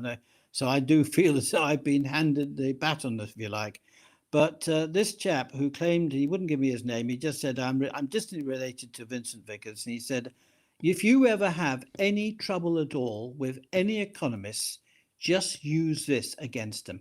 Now, there are schools of economic thought. You've got the Austrian school, you've got the Keynesian school, you've got the school of new economics, you've got all these wonderful schools. And he said, look, all of them suffer from one major problem. The entire financial world, every aspect of this financial banking, everything, the whole thing is basically being run by private individuals who are unelected, unaccountable, and who meet in complete secrecy to make decisions that affect us all. And he said, that is economics in a nutshell. He said, you can defeat any economist. And of course, the one economist that we have got on board, and we do talk to him from time to time, is Professor Richard Werner. Top guy. People like him. Top guy. And of course, one of my questions that Rachel from accounts could not answer is when Richard said the entire city of London is classed as a separate entity, a separate country to the rest of the country. In other words, it's a city-state. It's independent. How can this be allowed? And of course, they won't answer that question because if they do, and this is where we come on to 1688, this is where literally the city of London became a country in its own right, a state in its own right. And I always say to people, we didn't have a British Empire, we had a City of London Empire, and we were just a useful idiots who shed our And I think that word British, Justin, by the way, I was writing to someone about it today because we had Graham Moore on a few weeks ago. And Graham Moore, I know him. And he's right about this word British. It's going to be very difficult to shake off, even for me, but I understand exactly where he's coming from, that we are English or Scots or Welsh, and these things they're clearer to me instantly. You know, the English have very little voice in their own affairs. We've been completely subsumed by whatever is the latest tag, Great Britain, the United Kingdom, whatever it is. But where's England? Okay, so we bring it back to life, and this is where in my view, it's to do with literally with the words that we use often, use with conviction and intent to restore a kind of a connection, a spiritual and intellectual connection to who we are. Once you've lost that, you're rudderless, and that's exactly what they're creating, because people like that are so easy to control. They can be scared like geese. Boo! Oh no, that this is coming. You need us to help you out, and they're the ones creating all the problems in the first place. So the British. I understand why Graham. The British are the problem of this way. It's going to be very difficult to get rid of it. I accept that, but I know exactly. And the Soviet is another word. He mentioned this the other day. That if you think they talk about the Soviets, but people don't talk about the Russians. There's no such thing as the Soviets. The Soviets basically was another label thrown over the Russians to demonize them, And it wasn't even a Russian revolution. We know that. It was a sabotage V revolution, if you get my drift. Yeah. Yeah. You've given me the perfect segue for what I wanted to raise, another book for people to look at. Mm-hmm. And this is a gentleman who I met when I was in the Ecology Party, Green Party. And there's a gentleman by the name of Leopold Kohr, spelled Kohr. And he was the one who inspired E.F. Schumacher to write his book, Small is Beautiful. Mm-hmm. And Leopold Kohr, he was an Austrian Jew with a wicked and dry sense of humor. He was a lovely man. And I was fortunate enough to sit down on 3 occasions with him. And he wrote a book called The Breakdown of Nations. And what he meant by the breakdown of nations, he said, small nations never really create big problems. Small nations tend to create only small problems. And he cited the Holy Roman Empire, which was neither holy nor Roman nor an empire. It was just a multitude of bishoprics and God knows what else. Yeah. But basically his tenet was, he wrote it down in the 1950s. He was doing a bit of a joke, really. He thought it was but then he started to realize there was a lot of truth to it. And it's only when you have a world which has got mega countries, massive countries, which throw their weight around, that destabilizes everything. But if you had a tapestry of countries, small countries who are proud, and he always cites the Swiss model with the cantons and everything as a perfect working model of how it should be, compared to other countries which are clearly not. And I was laughing because I thought to myself, well, do we decentralize England even further? Now, you tell me you're from bloody Yorkshire. Now, speaking as a Lancastrian, I think I've been quite civil to you. I think I've conducted myself in a way. You've been very, very nice to me, Justin, so far. Exactly. I have tolerated you. You have. Not shown it. Well done. Exactly. Now, you keep telling me you're God's country, so maybe you need to be your own country. You may have I've to said be it for Yorkshire. years. When we were growing up as kids, right, we used to talk about that. And seriously, we didn't know why we talked about it, but it was just mentioned all the time. I think I need to go back, become king or whatever we're going to do, and we'll put a bloody wall around it and we'll issue Yorkshire passports. And we say, hey, all you other counties do the same thing. I'll tell you, interestingly, one of the things I've just started watching, just veering off slightly, there was a TV series filmed about, this all sounds bad, doesn't it? Whenever I mention something like this, even I get slightly worried. It was filmed about 11 years back called The Seven Kingdoms. And it's about Alfred. It starts off at least, there's 48 episodes in it. I've watched 4 or 5. It's fascinatingly good. I mean, it's obviously slightly theatrical. This is Alfred the Great we're talking about. This is Alfred the good old great. That's right. Absolutely. It's about the arrival of the Vikings. It's very well done. And it's got a fictional thread in where there's a young English boy who's basically taken away by the Danes to settle something, and he grows up as a Dane, but then he comes back to work with Alfred, and there's all these frictions. So it provides you with all the dramatic conflicts that you need to keep a story propelled forward.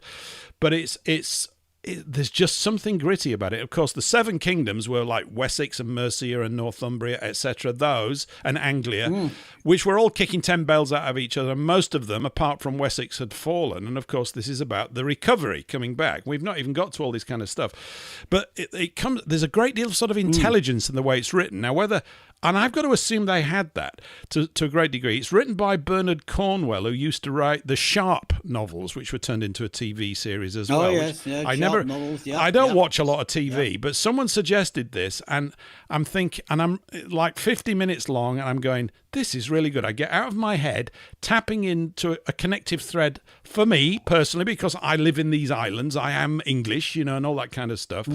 But county government would be the way to go. And, if we're going to have one, the thing is that men tend to form these things. Why do they form them? It's not, I don't think in the first instances, it's for negative or cruel or vicious purposes. I think in many ways they do it to ward off the villains in their own community and get them in check. There's it's much more complicated than just these guys are good and these guys are bad. I mean, when they've been consistently bad for like 2,000-3,000 years, you go, yeah, they really are bad. They're irretrievably bad. That's evil what they're doing, because they've developed a culture to support it. But most people, I think, get together. If you look at nearly everything, even the Labour Party now, which is a joke, when it got started in the late 1800s, there was a genuine requirement. 1907, actually. Yeah, okay. So, there was a build-up or whatever they were doing. The Liberals were falling apart. The working man was being treated like dog dirt. Right? Now, maybe they were instrumental in that as well. You always have to go even back. You go, what were the causative reasons to bring this about? Oh, there was that. And then we look at the Industrial Revolution. And this is what Dickens wrote about. And by the way, on today's image, that is Dickens looking out over London. I'm just letting you all know that. But it was the closest thing I could get to a sort of city-type image for what we're talking about, which I thought was appropriate.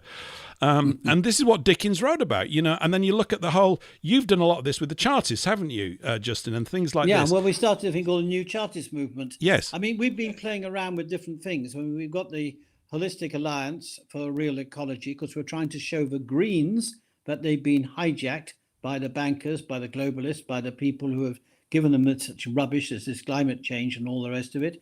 We've gone to the New Chartists to try and remind the Labour Party of their roots. We actually went to Winchester and we did the Winchester Declaration. Oh, that was back in about 2016 or something. I remember that. Yeah, I've got a record of that somewhere. We got 500.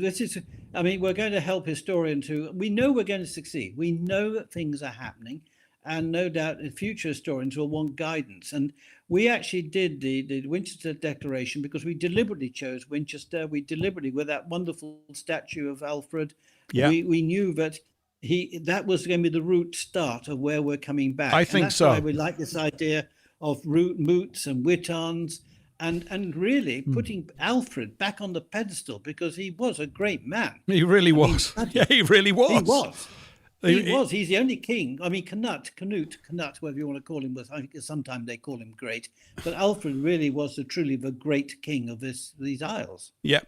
He was. He met a challenge brilliantly, particularly, in defeating the Danes and then not slaughtering them and inviting them to actually become Christian. Exactly. Whatever you may think about that, and I understand all these variations, but it held them together and pulled them together in a particular way. And this route, from that you get... I know he sent his daughter out, just talking about county governments. When he was looking at all these 7 kingdoms, his daughter, I've forgotten her name, she did a great deal of work on this. He sent her out throughout all the regions, the other 7 kingdoms, and said, come back with all of the best practical laws that actually work from each of these kingdoms.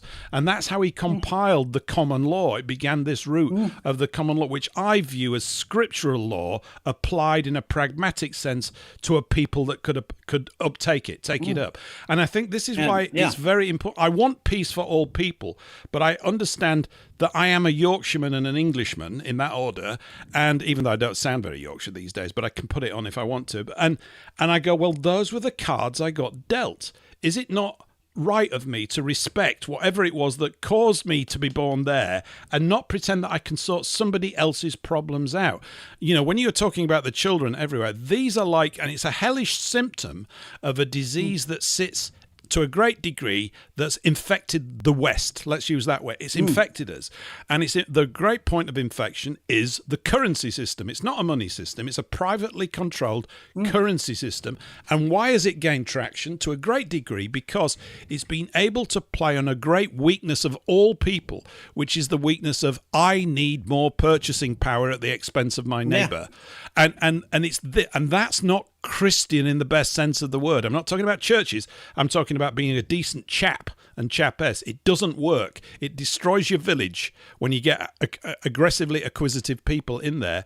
And they had restraints for stopping that getting out. Those restraints have gone because the currency guys, the currency mafia, one of the first things that they do once they've got in charge of that is they invade the courts.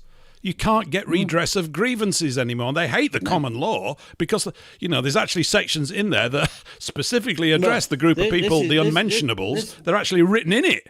You've got to get out. This is why we go back to 1688, because this was an invasion by maritime law onto the law of the land. The law of the sea invaded the law of the land. Yeah. And this is what always makes me, this is what I'm saying, 1688 now. And I do recommend you go to William Keats. I'm trying to remember what he's. I'll try and get him on in a few months' time. Actually, yes, Justin. do that. But his latest research on 1688, he's got a team around him who are doing this. I mean, for instance, we're told that James II had to be removed because he was going to impose Catholicism on the nation, and the whole thing was going to be, terrible. So the Protestants had to gather strength and come together. And we had to look overseas to the Dutch to provide a Protestant king with the daughter of the previous king married to him to be queen and all that. But what we're not told is the truth. James II basically wanted all religions to benefit from openness and transparency. He wanted everyone to be able to worship whatever they wanted without being victimized for it. And do you know who one of James II's best friends was, an advisor? And I don't think you'd never guess. William Penn, the Quaker, who started in Pennsylvania and all the rest. William Penn was a close confidant of James II. Now you never get to hear about that. And of course, what always makes me laugh about what do we call it? The Church of England. Yeah. The Church of England was started by a bloody bully, a megalomaniac, a psychopath, I don't know what you want to call him, had two of his wives murdered. I mean, he really was a pretty obnoxious fellow. Have you ever seen the Venetian ambassador's reports on Henry VIII? I don't know if you've ever seen them. Yes, I have. They're stunning. Something went wrong with him.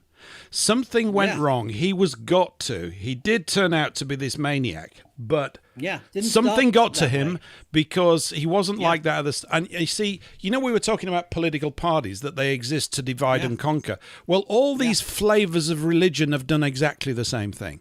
And I'm not talking about. I don't think there isn't a unified religion. This is my take on it. I don't think Scripture is a religious book.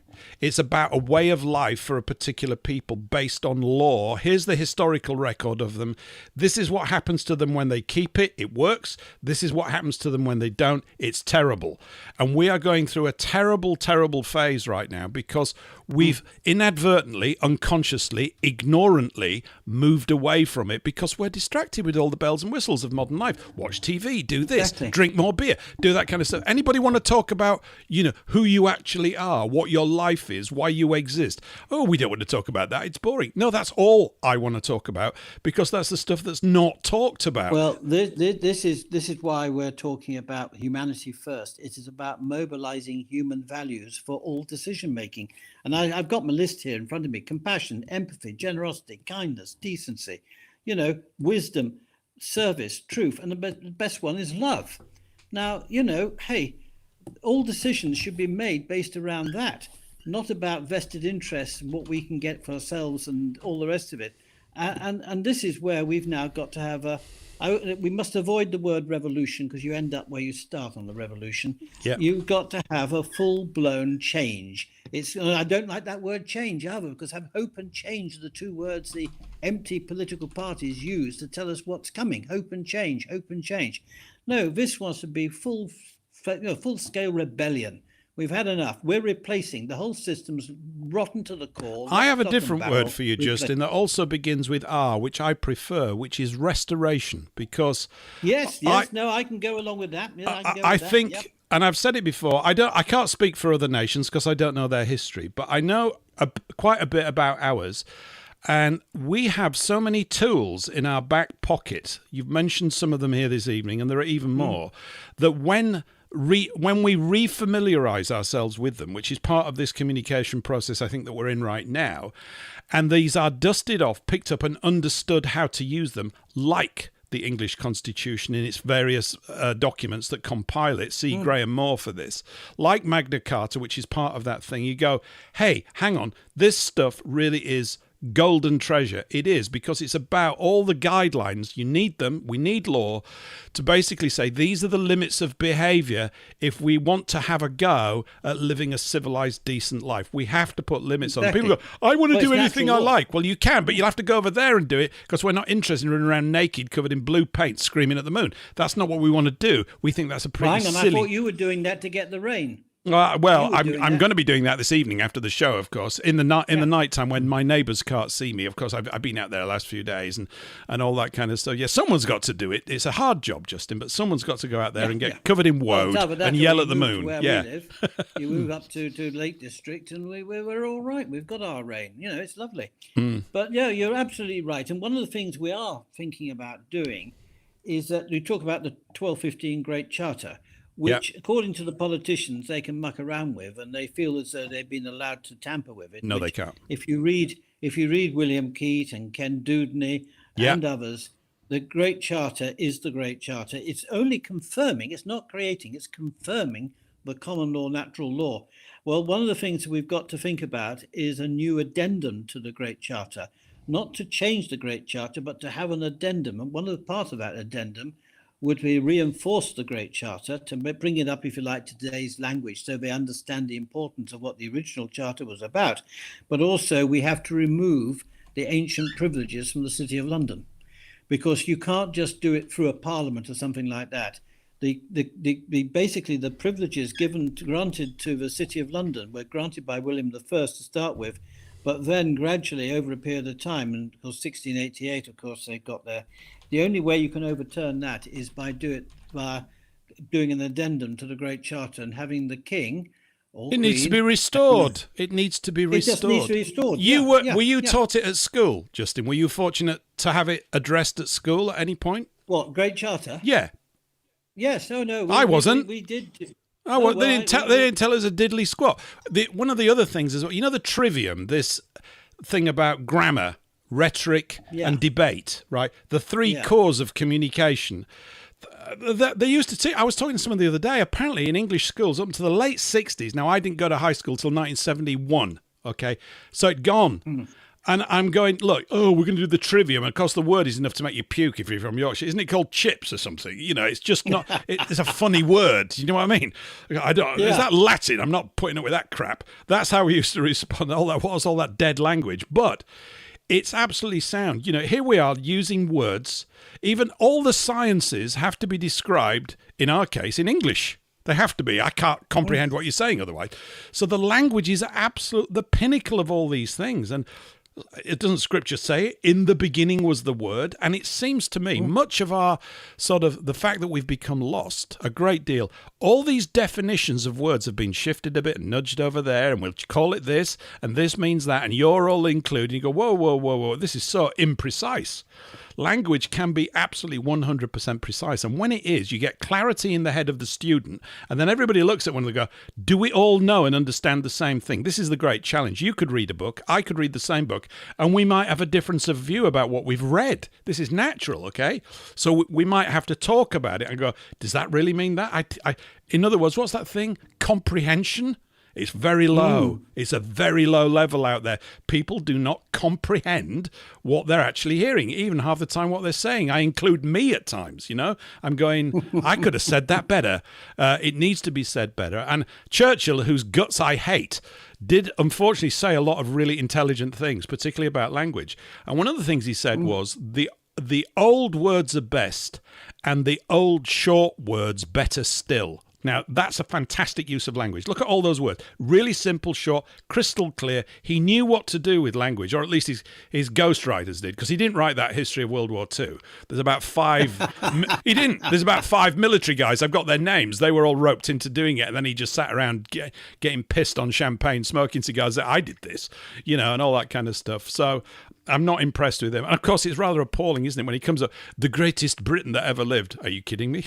What are you talking about? I'm finding it quite funny because I turn my head. I'm looking at my collection of classic books, and I've got the first edition of all 5 of those books. Have you? So yeah, if you want the names of Major this, that, and the other who wrote all these sections, somebody did a post on it. It's fantastic. Those guys knew what they were talking about. The general who I admired most in the Second World War was the Alan Brooke, General Alan Brooke, who later became Field Marshal Alan Brooke. Yeah. And he was the one who kept the Americans and Churchill and everyone concentrated on a strategy. And that's why I'm so keen on talking about strategy for how we get out of this mess. Yes. And how we collapse the House of Cards without having hierarchies and leaders and having our version of Farage and God knows what else. We just need people to just stand up and say, sorry, we're not playing this game. I mean, that's after all, and this is something my uncle said. My uncle said there were 10,000 people who run the world. When I spoke to a guy who was he was asked to commit, he was asked to take part in a child sacrifice to join the Bank for International Settlements, a Dutch banker called Ronald Bernard. And I talked to him and he said that 8,500 people run the world. Well, our population at the moment, allegedly, is what we're told, is around about 8.2 billion or whatever. So it's roughly speaking 1 million of us to every one of these bastards who are trying to ruin the lives of everybody for personal gain.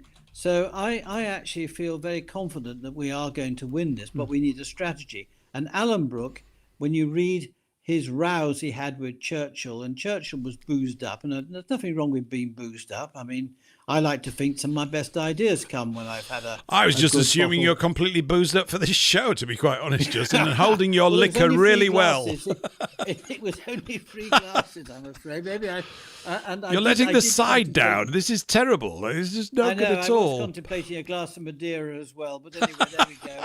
But I do like my Madeira. My great-grandfather was buried on the island of Madeira, and I love Madeira. It's a lovely place. Great cake as well. Yes. Nice cake. Yes. I like Madeira. But no, joking apart, I mean, yeah, Alan Brooke, I have my favourite corps commander was Brian Horrocks, whose family came from Bolton, my hometown, and in fact, but one of the things I'm telling the wife, I said, when I die and I've helped save the nation, I want a state funeral in Bolton. I'm not having it in bloody London. I'm having it in Bolton. Bolton. That's what you. And you can imagine. I love the accent around there. Isn't that where Peter Kay's from around there? Well, it is Peter Kay. In fact, it's the irony now. Had my parents not moved to Southport and then various things, had I stayed in the house we were at, we would have had Peter Kay as our neighbour because he's in the house next door now. But I do laugh because one of the people I knew very well was Steeplejack Fred Dibner. Oh, wow. We talk about him, absolutely outstanding bloke. I mean, just off the charts, amazing. He was known to our family before he became famous because he looked after one of the chimneys at the tannery. Our family business was tanning. Right. And he also helped my one of my father's cousins create his restaurant called The Last Drop. And so Fred was he's well on our radar. So we knew him as a friend. And towards the end of his life, I got to know him very well. And he was just wonderful. And of course, I have an idea for you, Justin, that when we get back in charge of a proper money system owned by the people, that on one of the notes we put Fred on one of the notes. Yes, now that's a bloody good idea. No, I like that. I like that. Yeah, I like it too. I wouldn't want to spend them. I'd say no. Fred's a treasure. He's staying in my wallet. Well, but yeah, let me tell you a true story. My cousin Nick, he has a small little company. He does documentaries, and he was doing one on Fred. In fact, he's got a lot of footage of Fred that's not been released yet. And my cousin was. He used to go up the chimneys and film Fred coming up the bloody chimney. I don't know how he got the guts to do it. Anyway, But we took him down to Southall in London to go, and the guy who owned the Flying Scotsman at the time was having it rebuilt down there. So Fred wanted to go down and was going to be filmed talking to the owner and talking to the thing. And so I had a big estate car in those days, company car. And so I went to pick up my cousin and one of his assistants, and I picked up Fred and myself. And so we went down with all the equipment, and we stopped off on a motorway service station. And I'm not joking. It was like, I don't know, I can't name all the hot young, what are these people? Who's that lady who's just got married in America who's worth billions or whatever? I don't know. Archibald Bumblebee, Alice. I know the one you mean. The blonde. Anyway, yeah, whatever she is. Whatever. Yeah. Anyway, these pop stars. Well, Fred, I'm not joking. All the truck drivers and all the big macho men with tattoos all over them and everything else, they swarmed round our table. Hey, Fred, here, give us a. And Fred was honestly, everything you saw on telly is what you got in real life. There was no pretense, nothing. The only thing was the BBC had to try and persuade him not to say the word bugger. Shocking. He's gone down in my estimation, Justin, for saying that. On my bucket list, I want to be able to say bugger and bollocks on live television and hear the. You've just said it here. This is better than live TV. This is where it's happening. I know, but you see, the trouble is, I know you guys aren't going to apologise for it. You're going to encourage me. So I just like the idea of the BBC in a grave tone apologising if anyone's been offended.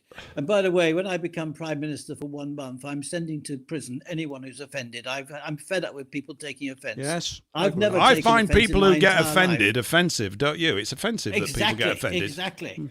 And I'm offended because I'm not offended. Yes. and we're going to bypass the jury system. It's so bad, we're going to bypass the jury system. I don't. Possibly. There was that great thing that Mr. Dibner said as well. He said, men in overalls built this country and men in suits destroyed it. Exactly. He's just spot on. You've hit the nail on the head there. Yeah. I mean, honestly, I'm privileged to have known Fred. You are. I'm jealous, actually. I'm very jealous in a good way. When I was supposed to be going around flogging leather, I used to nip down to his workshop and say, and a cup of oily tea would be given to me, and he'd be opening his book on steam engines and stuff. And he'd say, hey, that was in your father's factory, that one. And I get a lecture on it. It was wonderful. Lovely man. Sorely missed. I think the thing is that because he's like one of those people that, when you're in the presence of anybody that loves what they're doing, you end up loving it as well. It doesn't matter what it is. When someone is actually just and the way he talked about steam engines when he did the steam engine programs, you just go, I could just watch this all night because this guy's in love, and that love, it's not sort of a puffy look. It's like a real passion for what he's talking about, and it's just redolent with all of these things that we associate goodness with. Possibly falsely, but I don't care because it just gives you that warm feeling in your heart, and you're going, "Look at this! A good bloke on the earth doing this stuff." And when he used to go up those chimneys, I used to just brick it. I can't watch people on heights on film. I can't stand it. I just go, what the bloody hell are you doing? He's like a chimney monkey. When he went up the thing, they never showed you him putting the ladder up. I'm going, how did you put the bloody ladder up in the first place to get up there? I Unbelievable. I was allowed to watch that once. That was incredible to how you get started, Yeah. But I used to say, one slip and it's half a day out at the Undertaker. I mean, he really, I mean. And he'd come down, have 3 pints for lunch, and then go back up in the afternoon. I know. What? We're just not made out of that stuff anymore. I don't know what stuff he was made out of, but it's just amazing stuff. One of the things I'm proud to say I'm a Lancastrian. Is that the day when we woke up, we heard that Diana had been killed in the road traffic accident. Yeah. And we were actually going on that day to watch Fred drop a chimney at Chorley near Bolton. And so we thought, is it going to be cancelled? No, everybody turned up. And I mean, I'm not joking. Must have been 10,000 people there watching Fred drop a chimney. Right. And of course, doing it the old-fashioned way, undermining it, etc., etc. But the black humour was incredible because everyone was in a state of shock about Diana. Yeah. But even one of his mates, one of his helpers, said, "Hey up!" It said, "Paparazzi wouldn't chase Fred. They wouldn't know what to do. His Land Rover can't do faster than 20." And and they were cracking jokes. And that, to me, Yep. even though it may sound like very poor taste, No. that explains. That's what we're like. Northerners are That's what about. we're like over Yeah. here. That's what it's like round here, and that's what they're trying to chew up. All of that kind Exactly. of resilient cheek and mouthiness. And when we were talking earlier today, and Eric talks about this loads, and he's absolutely smart. We talk about humor. To humiliate them because they can't abide it. So that's what we got to keep Mockery. literally Mockery is the great extracting the Frankie Howard. urine from them all the time. If you want to know how to spend the rest of your life, you couldn't pick a worse thing than that. It's a really good thing to do. It's just develop it is. it. And it's an Achilles heel. And of course, the other thing is they like to show off. This is the one thing that I learned from my uncle and meeting people socially that I did at an early age. They do like to tell you what they're doing. Well, they love their medals and their plumes and all that sort of poncing about and all that stuff. Did you actually fight? No, they didn't actually do any of that, but they like to be on parade. And you just go, what are we dealing with? Why? In other words, there's a part of most human beings that are literally ashamed to do that. And they don't have any shame at all, do they? None. Not that I can detect. It's as I said, and I look at the royal family today, and I'm a monarchist, but not for the royal house that we have. That we at the have, moment. yeah. I don't have. I mean, my favourite monarch, and I have to say, I have a total love affair for this guy, King Haakon VII of Norway, who was he's a Danish prince, and when Norway ceded from Sweden in 1905, they said we ought to have a royal house. We need to. So we look around for a spare prince, and they found this chap in Denmark, and he came and he said, well, look, I can't just walk into your country. I've got to know that the people want me. So he agreed to a plebiscite. So he was an elected monarch, rather like the Saxon kings were elected. They were elected by their peers. Do we want him? Is he not just automatic, promotion when the father dies or whatever, you become king or queen or whatever. Mm-hmm. No, he said, no, I'm going to, I need to know that the people want me. And apart from 50,000 communists, they overwhelmed. But he then went to see the communists to say, I'm still your king and anything I can do to help you. And of course, he stood up to the Quislings. And when there's an excellent film called The King's Choice, I recommend it. It's been out about 5 or 6 years. And it's a Norwegian film, but it showed how essentially he managed to keep the Norwegian government together. They went into exile and carried on the war until they got freedom. And that, to me, he was a true monarch, very humble, lived a very humble life. He didn't really want a lot of wealth or anything like that. And that's a sort of king or queen we need today. But not a royal family that's been tarnished the way the House of Windsor or Saxe-Coburg and Gotha has been tarnished. Have we ever had a King Justin? We've certainly never had a King Paul. No, you can forget that. No, I won't mind it. I'd look quite good with that crown and a sceptre. And be all right. I'd do a good job. I did jokingly say to Neil Oliver a few months ago, I said, he's so popular when he speaks. I said they'd be wanting you as king. He's got to be the King of Scotland. He's got to be. Aye, that's true. Yes, no, King Neil. He can't. It's just not on. It'd be wrong for everybody. He can't go and let the Scots down by not being their king. But no, let's get some kings back. Why do we let's just get a whole people's thing? Someone's written a thing about memes here, which I thought was really rather witty. It's been deleted. No, has it? I don't know. It's about memeing. Oh, I can't read it now. About memeing them to death. And I think it is, all this humiliation stuff. It's wonderful when we can use AI against them. AI is, oof. Well, you know what we've got in Yorkshire, don't we? Don't you, Justin? We don't have AI, we have OI. And that stands for omnipotent intelligence, which, of course, all Yorkshiremen are born with. It's just that they don't show off, they just get drunk instead. Oh, dear. Sorry. Can I just say one word? Can I just say one word to you? Yeah. Bosworth. What happened there then? I can't remember that. Oh, that was just a little incident. We got Henry VII, but Henry VII was a pretty ghastly fellow. In fact, I think after Richard III and what we've learnt about his body coming up from the car park and everything else, that Shakespeare stabbed Richard III in the back. I think I'm going to have to say I would probably have backed Richard III over Henry VII. So there you are. That's coming from a Lancastrian, so consider yourself honoured tonight that I have said. I do. We're not behaving disgracefully, are we? Like some of our forebears did. We're behaving very, very well.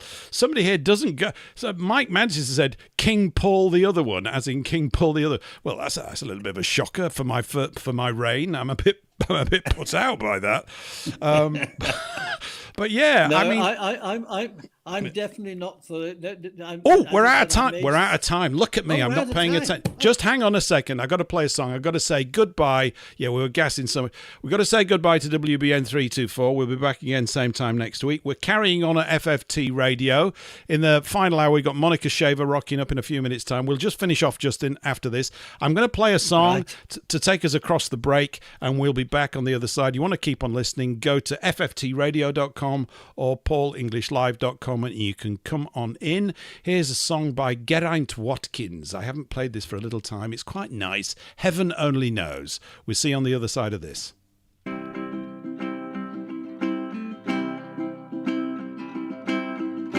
Heaven only knows the answer. Heaven only knows what it is. What it is. What it is.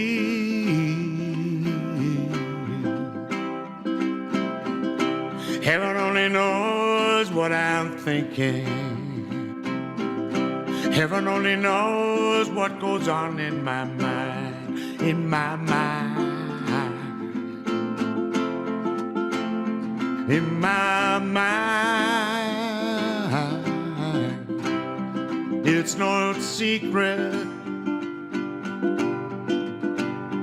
Heaven only knows.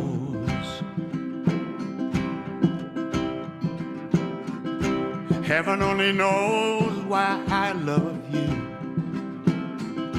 Heaven only knows what I feel like I do, like I do, like I do. It's no secret. But heaven only knows.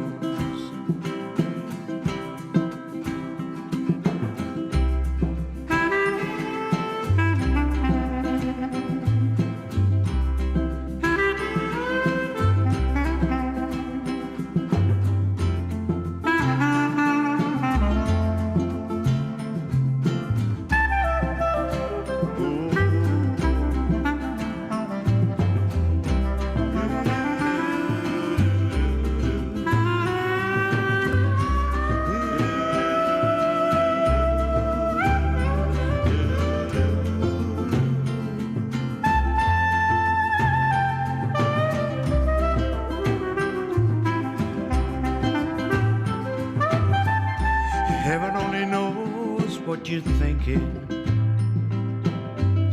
Heaven only knows what goes on in your mind, in your mind. Lord, in your mind, yeah. It's no secret. Heaven only knows.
A good song to have a few glasses of wine to that one. That was Geraint Watkins and Heaven Only Knows. Monika Schaefer's waiting in the wings, but I'm just going to wrap up here briefly with Justin. Justin, it's been fantastic tonight. We've had a lot of fun, and I'd love to get you back for more fun and chat and banter. Oh, please, yes.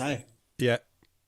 I thoroughly enjoyed it. Thank you, Paul, for inviting me. It's been great fun. It's really good to get it, as it were, from the Bradbury Pound horse's mouth about all of that stuff.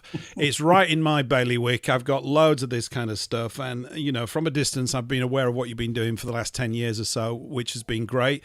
And to finally get to meet you. So shout out to Karen Dodd Kizzy, without which I wouldn't have got to connect up with you. So good old Karen. Yeah, good old Karen. She's a very good matchmaker, and she set us off in the right pub. So she did. It's wonderful. And thanks for just listening through the song to get this. I just wanted to close out. It was my fault. We kind of overrun on the other thing. But No, I was rabbiting away. No, it's been great fun, Paul. You've rabbited away brilliantly. And you see, Lancastrians and Yorkshiremen can get on. It's a complete myth. It's wonderful stuff. And I'm going to have you back. So brilliant, Justin. Brilliant, mate. Thank you very much. Absolutely brilliant. And have a good glass of wine on us. And we'll see you in a few weeks' time. It's a glass of Madeira now. Definitely a glass of Madeira. Wonderful. Okay, brilliant. Justin Walker, everybody. I'll just remove you from the studio, Justin, now. And we're going to... Oh, I nearly removed the wrong person there. My eyesight's not working too well. Let's bring Monika on. Monika, hello. Hello. Is this... I should do a sound check. How am I coming through? I'm using a different system than normal. You sound delightful. You sound absolutely delightful. Yeah, you do. You sound delightful. And there was a little pause. I thought maybe you didn't hear me at all. Well, you've had me in a panic for the last 24 hours. I shouldn't get in a panic, should I? I'm thinking, no. I know, but I do. I just do. I need reassurance all the time. I thought, maybe she's off chasing, I don't know, antelope or whatever you've got over there in Canada, or you don't have those, but bears and cougars. Yeah, absolutely. And now, you know what? It was a month since you were on, and this month seems long now. This is a long one. It seems quite a while since we had you on, whereas previously it's like every 10 minutes. But this seems quite a stretch, actually. And, of course, you're lollygagging all over the place because you were with Eric on Monday. I couldn't believe it. It was just unbelievable. You're just on all of the radio shows. Eric's here, of course, because he just can't get enough of you, Monika. This is what's going on. Hello, Eric. Long time no see. That's right, yes. By the way, being a lady of the Canadian Rockies and that, I think you're in the Rockies, aren't you? Somewhere around there? Yeah, I'm just on the western side of the Rockies. I used to be right in the middle of the Rockies when I lived in Jasper for 37 years, but now I'm just west. Really? Yeah. Do you know how to catch a polar bear? No, I do. Do you really? How? Yeah, How do you do that? You drill a hole in the ice, and then you put peas around the outside of the ice. You see, around the hole. You see, when the polar bear comes for a pee, you kick him in the ice hole. Sorry. You do come up with some. Yeah, that's good. It's a surprising start to the show. Yeah, this is good. Yeah, we just want gags, Eric. Just tell us loads of gags. That's what we need. We need gags and gags and gags. That's what we need. Life is too serious, right? So it's good. Gotta get some laughs. When we take control, I think we will make I'm a Lumberjack the national anthem of Canada. Do you remember that on Monty Python? I'm a lumberjack and I'm okay. Yes, that would be perfect. It would be good. For now, for Justin Trudeau, that would be perfect for him, actually, I think. Justine, yes. Yes. It would. It would, wouldn't it? Because the lumberjack wants to dress up as a lady at the end of the singing sketch, doesn't he, or something? That's right. It's all a little bit weird. I know there's all that stuff about Justine Trudeau, but I don't think that part of it is true. But I do think he was fully groomed from a young child up to take his role as prime minister. And I don't buy that he started out as a girl. I just don't think so. No, I don't know. I think there's a lot of that stuff floating around. Now that people know that, I think that some of it went on. It's as if people look at things and start ascribing that condition to everyone and go, no, just hold back. It just gets mad. It Yeah. gets out of control. He was actually brought here by aliens, and turned into a woman, and then he pretended to be a box for 4 years. It's just a bit bonkers. The thing Anyway, is- his dad, Fidel Castro, must have had a say in the outcome of his life, one would have thought.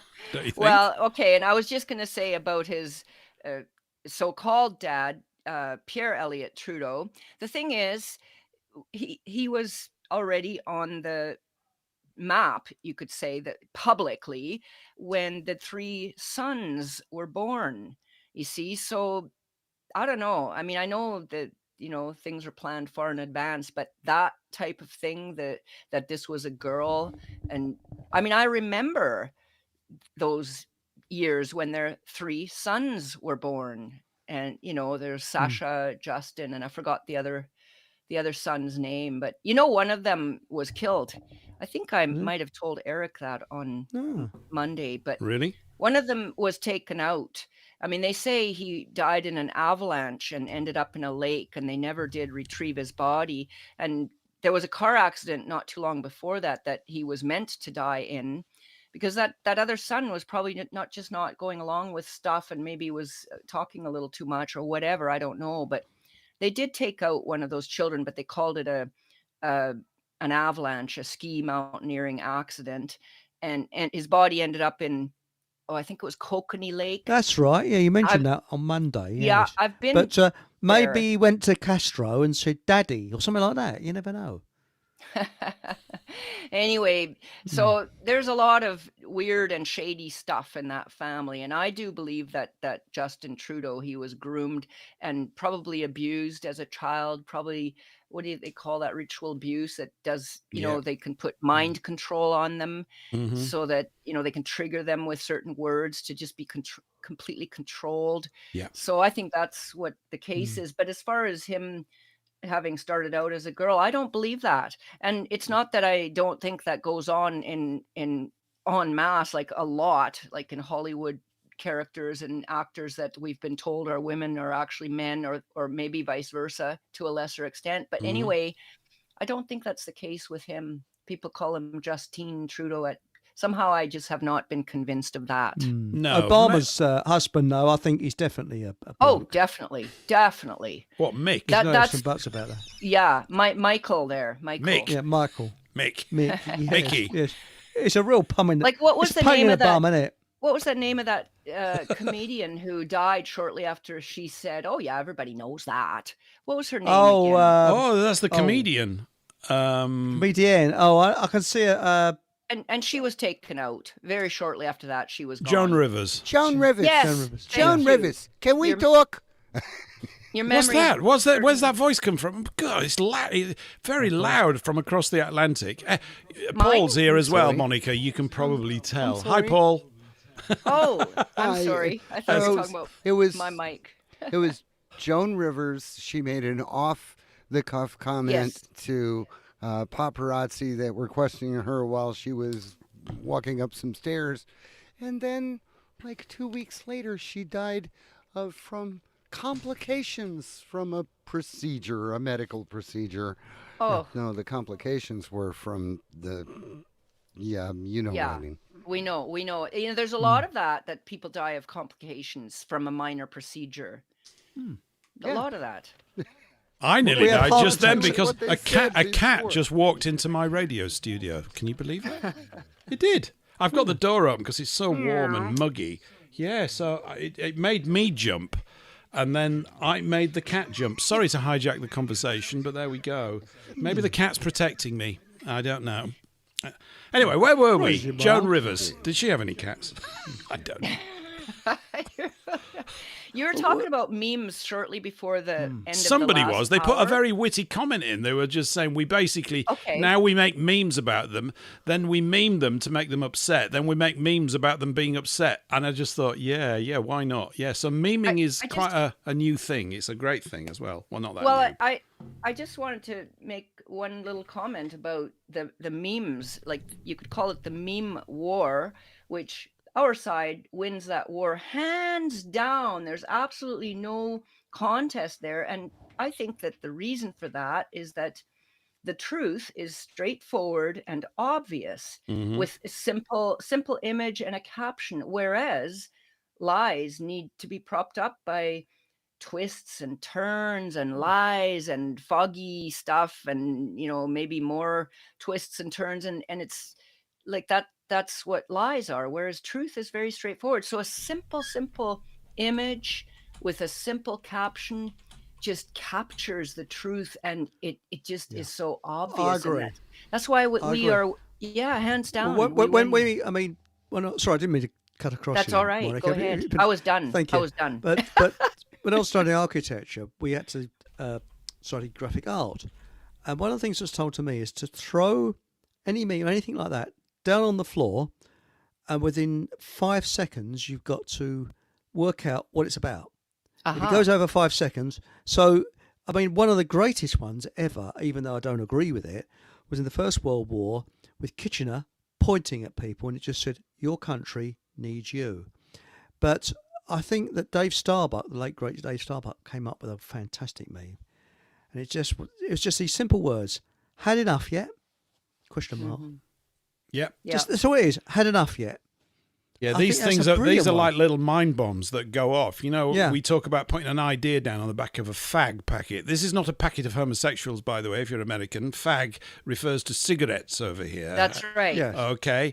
So I'm aware of that. Yeah, and so there's this tradition that basically somebody's come in, they get the biro out, they rip a cigarette packet up, so use the proper thing, and they'll scribble down an idea, and apparently, this is where all the best ideas come from. Not really. It's usually like, will you buy me a pint? I'm off to the loo. That's what they write on these things and stuff like that. But it's part of the culture that this is what we do. And these short, impactful things are definitely needed. When we over the last couple of hours, Monica, we had Justin on, brilliant show, really great stuff, and I just share a lot of knowledge with him, and he's got a very interesting story because he's kind of been involved, or he's had relations who are right in the pit of the whole thing.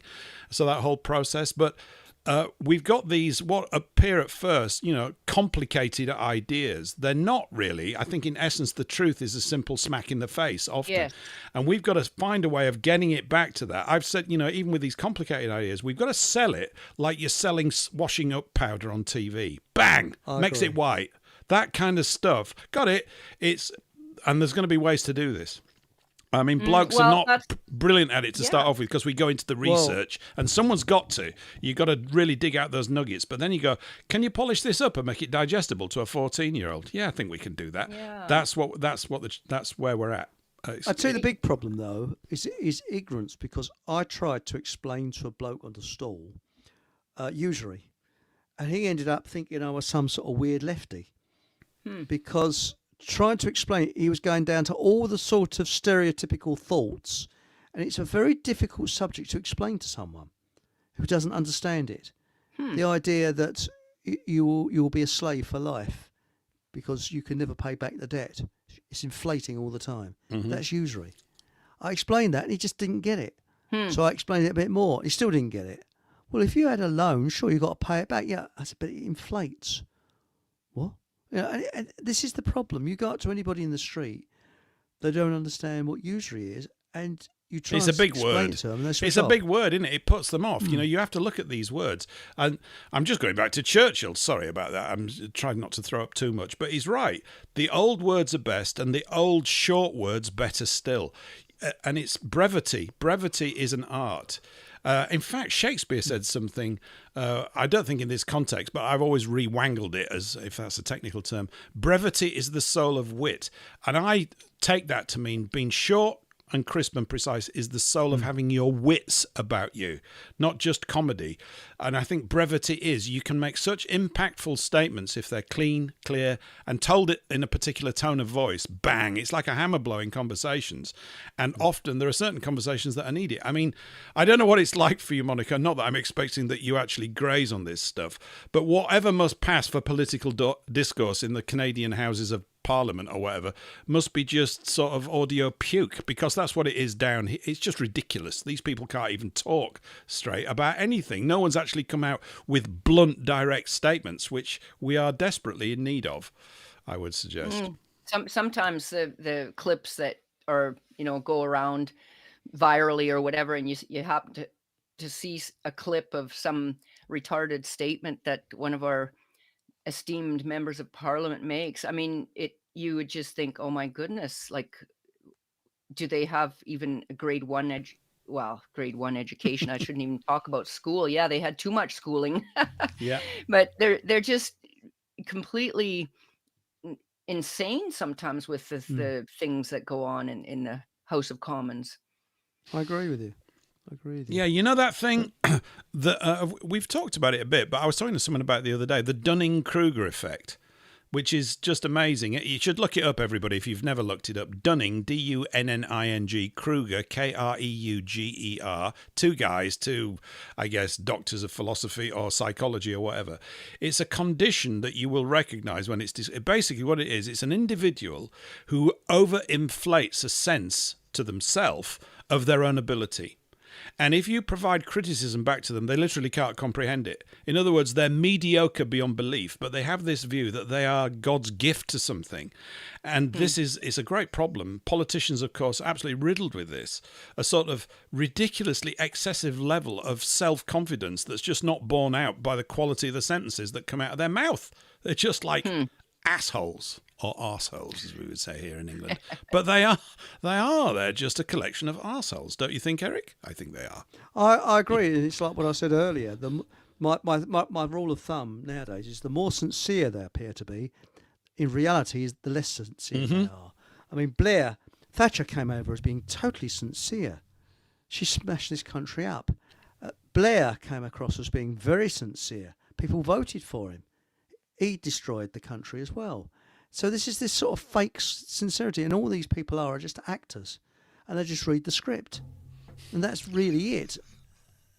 Nothing more, nothing less. Yeah, Mike Mantis has written here, I'm too smart to look up Dunning-Kruger, Paul.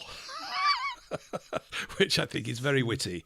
You know, obviously it means he's suffering from it. Well, poor lad. Do you know you was talking about fag packets? Well, I know somebody that was in the pub, and every time he went for the loo, when he came back, someone had drunk his drink. And he got really fed up with this, so he thought of an idea. So he got a fag packet, a cigarette packet, you see, and wrote on it, I've spat in this, and put that next to his drink, you see. And he went to the loo, and he came back, and someone had written underneath, so have I. Very witty. Oh, you don't get comedy like this anywhere else, folks. This is what it's like round here. I'm laughing, I've heard it before. That's a good one. How's it going with the fires, Monica? This is you just read my mind, because I'm looking at your meme, and I did catch you saying something about that's a theme for today, something about the cities, right? And is that you said something about Charles Dickens? Is that Charles Dickens standing? Yeah, I nicked that from somewhere. I go, someone said, where do you get those images from? I go, I just nick them, mate. I mean, I just go around and look for stuff. But yeah, I was just looking for a city picture. That came up. It just happened to be about Dickens. And that's him casting his eye. Yeah. It's a beautiful city picture. I like it is. I like it's great. I like kind it of an old style European city picture. Now, you may think, what does this have to do with fires? Because you asked me a direct question, and I'm going around the roundabout way to come to that, because this is something that I wanted to address when I heard you saying something about the cities being a theme. So what do you all think is going on with all these fires happening in many of our countries? I mean, France, Spain, Portugal, Canada, where else? These near where I live as well. And I would call it, instead of calling it, well, first of all, and I said this to Eric on Monday, they don't call it summer anymore. We don't have summer anymore. And they've turned this season into something really quite frightening that people are dreading, because they call it wildfire season.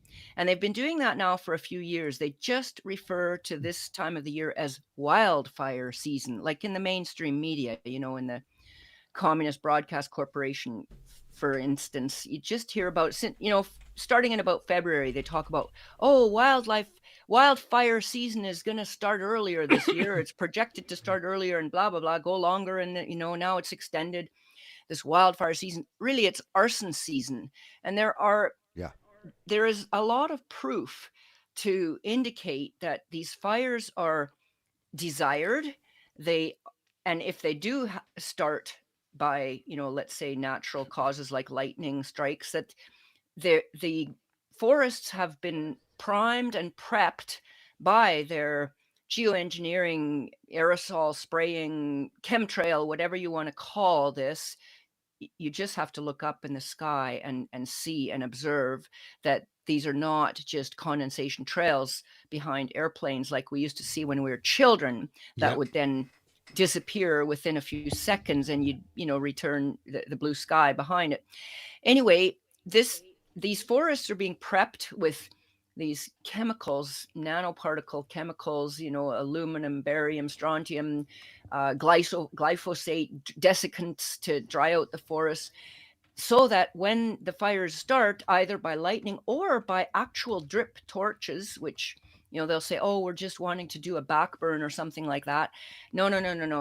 I mean, people have observed these folks in out in the boony places, driving along with their drip can, starting fires, or they start neatly along a forestry road or whatever. This is just not natural fires. They are desired.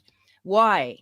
What does this have to do with cities? Well, they have been talking for some time about their 15-minute cities, and of course they package it all nice to make it sound really idealistic and perfect and whatnot, that you could just get all your services within a 15-minute walk or whatever.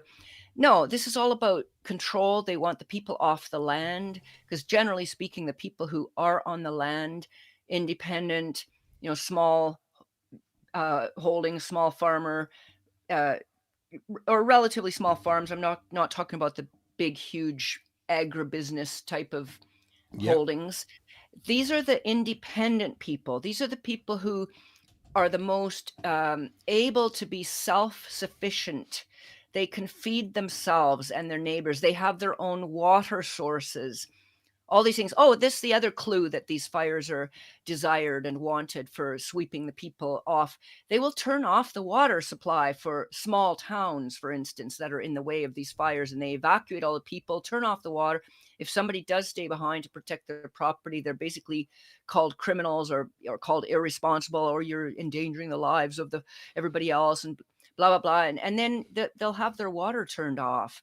And the excuse will be, oh, we need to, protect our water supply so that we can fight these fires and all this stuff. Well, the on the ground, actual what's happening is not one where you would gain confidence in their desire to actually put the fires out.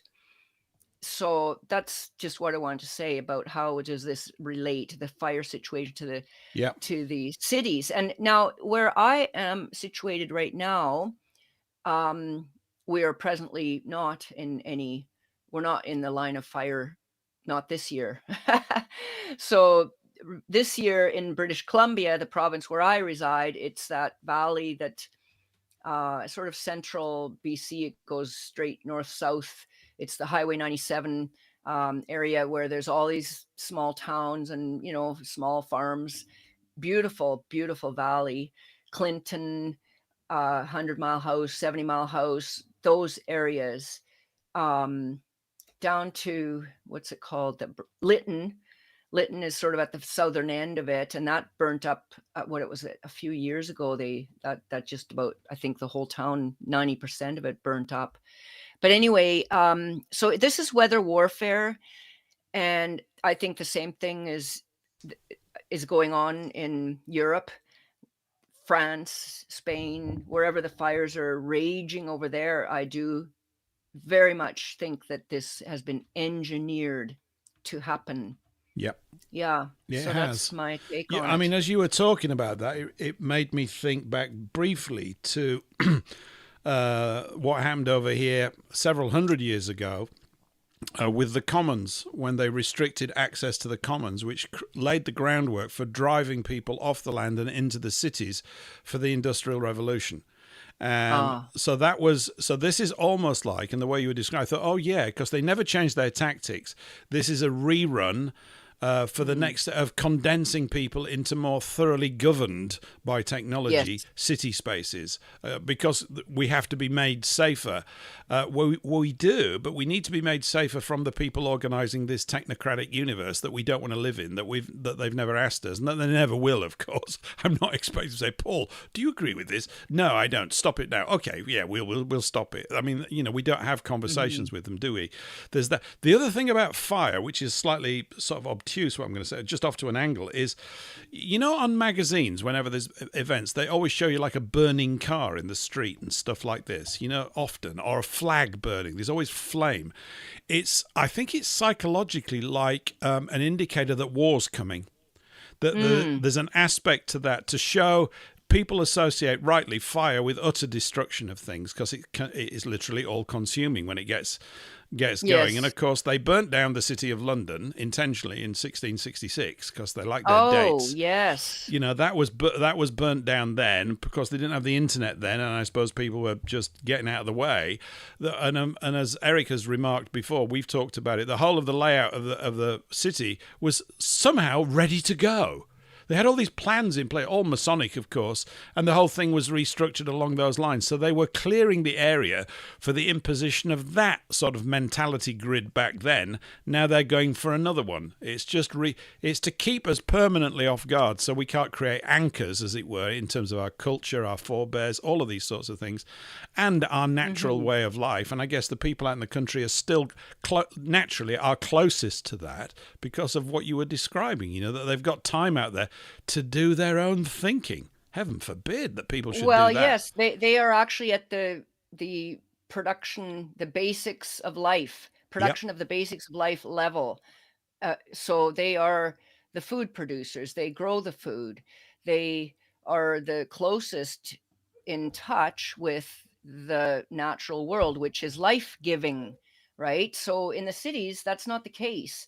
And then the food will come from these corporate farms. I mean, we have heard that Bill Gates has bought up huge tracts of land in the United States. Why would Bill Gates buy up all this farmland? I mean, he's not a farmer, right? Mm-hmm. So it makes you think about that. Okay, they're wanting to wipe off the small farmers, get them all into the cities, make a culture and a reality of deficiency. There's always a deficiency. People are not getting their needs met, not easily, and so that we're always feeling like, okay, there's never enough, and that also kind of puts us straight into the jaws of the beast, I would say, in terms of their government. Okay, we'll take care of you now, and the people will be just. They want to drive the people to such a desperate state that the people will be, yes, please help us. And then the people get their handouts. I mean, just think back to what happened when COVID was rolled out, when that was engineered. And by the way, nobody talks about it anymore. So it's just didn't even ever exist, right? All the people that masked up and distanced themselves now, they don't even think about. No, it's gone down the memory hole, that one, for a lot of people. Gone. Yeah. But think I don't know if they did this over where you live, but in Canada, the first thing coming out of Justin Trudeau's mouth, speaking of the guy we were talking about at the beginning of this hour, was, money is of no concern. We will take care of you. And they started handing out money. Like people could apply for I can't remember all the names of the programs, that people could just get their free money every month. Like, I don't know, $1,000, $2,000 a month. They could just line up and get it. And so this creates this culture of dependency on the government. Like the government is going to take care of us. Oh, I'm so glad that the government is taking care of us. I mean, it was a huge move in the direction of, communist control and having the people completely dependent on the nanny state, I guess you could call it.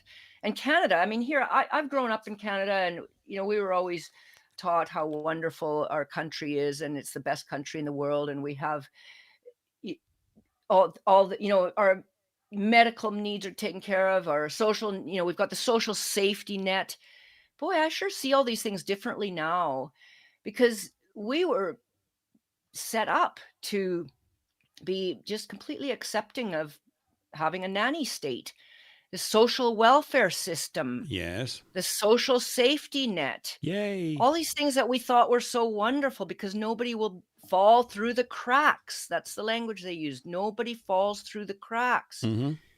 Whereas if you didn't have all that government assistance, government control, well, your community would take care of you if you were down and out. Your family, your extended family, your village, your community, that's how things were taken care of in the past. But they don't want that.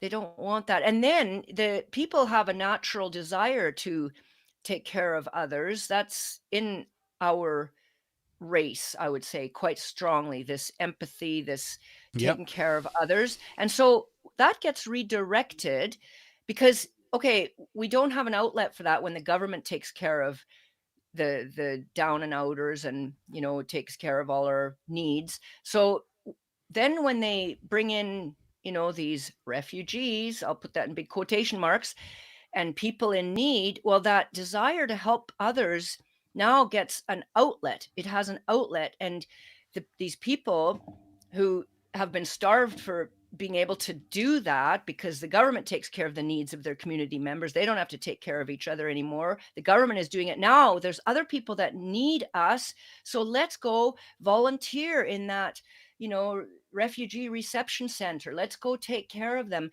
And all of a sudden, it gives all these people that really have that strong innate desire to help each other in our communities, it gets redirected to go help this. Actually, it's like a biological weapon. These migrants, the floodgates have opened, the borders have opened, and they're coming from other countries to replace us. That's all by design. But now our people are actually volunteering to help them out because our people have this strong innate desire to help each other. Yes. So if that gets redirected towards an actual bioweapon, that's bad news. Bad news. Yeah, you're absolutely spot on. I mean, I think in a way you're kind of. I was thinking as you were talking that you're kind of showing the pathway into that condition called pathological altruism. Yeah. Where people become so conditioned that they must be perceived to be giving all the time to such a degree that they end up sacrificing, either inadvertently, probably not knowingly, but they're on habit by now, their own people on the altar of I'm good to everyone and forget to actually take care of business at home. In fact, to do such a thing is a revolutionary. Oh, you can't look after yourselves.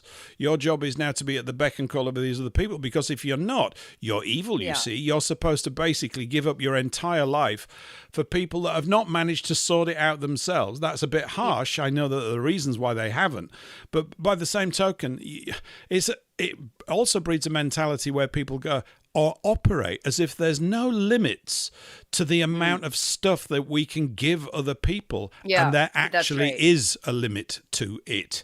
And there has to be, otherwise things lose value. If you we've got infinite everything all the time, people just look around and go, what do I do now? It's just, it's part of Paul, very, very good, very good. So I would extend this way, what I've just described, and what you nicely defined as this altruism or pathological altruism. We've had discussions before, right, on this broadcast about feminism and women and the same thing. Let's just extend what I just said to women, because women's natural role is a nurturing role, but that in by nature should be directed at her own children, her own family, right? Her own home and household. Whereas through all the the things that have come through feminism, like get you all working and get you all out there, 2-income families, and put the children into daycare, blah blah blah, all that stuff. Okay, so the women's natural nurturing instincts have now been turned outwards, and once again it turns into a weapon of self-destruction. It does. Same method. Yeah. And it's very difficult to stop because the people feel very virtuous, understandably, I guess, from the context that they've given themselves. Look at me helping everybody. You oppose this, you're evil. And this, as split as again, I guess this is another aspect of this communist manifesto thing to destroy the family. It takes place in very many subtle ways. The shows that we did do, and we're going to do more, and we're obviously touching upon it now, but this whole thing about destroying the complementary nature between men and women and replacing it with a slightly, to start off with, competitive thing, which is allowed to get amplified and now run riot, is part of the destruction of the whole process. People have been moved to a default position which almost like guarantees our ruin, because that's what it's bringing about. Yeah. Yes, indeed. You're absolutely right. This slight competition gets amplified to the point where it's toxic masculinity, and that there's hatred, between the sexes. It's unbelievable. Have you got any toxic masculinity, Eric? Have you got that? Well, I've got some ointment for it. It's gone away, so I'm all right now. We need some ointment. Yeah. Are you a toxic? Have you got toxic masculinity? Get this cream now. Yes. Dr. Wonderful's balm for toxic masculinity. It's lovely. Oh my! Yes. I'd like to announce now, though, that I am a man. Get every morning, and I get these urges to dress as a man. So, I thought I'd better mention it, So happy to hear. So happy to hear that. As if I had doubts, right? But as for cross-dressing, well, I did actually put 2 feet down one trouser leg once and got a bit angry, but I wasn't cross. So there we go. Angry dressing on a morning. What's that thing about men? Remember, about men, they put their trousers on one leg at a time. This is very important to remember. Yes. We do things procedurally, yes. I sometimes do get cross when I'm dressing on a morning. Yes, anyway, never mind. That's another tale. But yes, one sometimes can lose one's temper with one's clothes when they're not where you left them last night. Where are they? Where are my trousers gone? That kind of stuff. Oh my goodness. I'm sorry, Monica. Yeah, no problem. I don't want the hour to end without me alerting people to my brother's new location, and I've got that on my website, because he was moved from one prison to another prison. So he is still in prison in Germany, and if you would like to write him a cheery card, or note of encouragement, I've got his new address, which is also an old address from times before, because he has been there before. It's in the Stadelheim prison in Munich that he now resides, because he's back just simply as a prisoner on remand awaiting trial for new charges, whereas the prison where he last was for the better part of a year, it's a much better conditions in that prison, and he actually had a prison job. He was sewing, he was a tailor, and had a lot more sort of quote unquote freedoms as much as that can go in when you're in prison. But still, he was actually serving a sentence there, and that's why they had him there. But that prison does not hold people just on remand. So he's been shipped back to this place. I find it really ironical that when you're on remand, you have worse conditions than when you're serving a sentence, because when you're on remand, it means theoretically you're innocent until proven guilty. So the old adage goes. Mm-hmm. However, in reality, it is not so. You're guilty until, they have a show trial to quote unquote prove you guilty, or declare you guilty of a thought crime. I just want to put that out there. It's, these thought and speech crimes. How do we find the full address? Is that on your site? Yeah. Oh, yes. And I'll say both of the sites where you can find his full address. There's freespeechmonika.com, and you spell my name with a K. So freespeechmonika.com. And the other one is truthandjusticeforgermans.com. So those words all strung together, one long word, truthandjusticeforgermans.com. Right. And I like the name of that website because there's a lot that is said right in that name of the Truth and Justice for German Society, but drop the word society and add .com. So anyway, that both of those sites you will find my brother Alfred Schaefer's mailing address.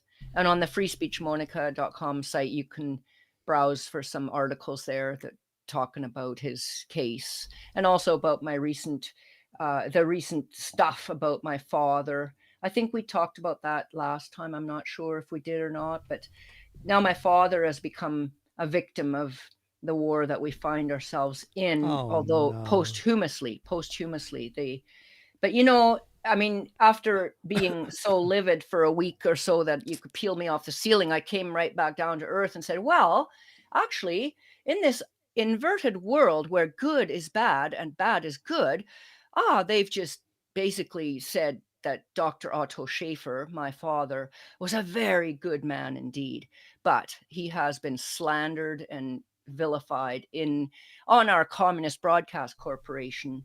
And yeah, so that's a whole nother story. But you could find stuff about that on my website, thefreespeechmonica.com. I welcome people's comments.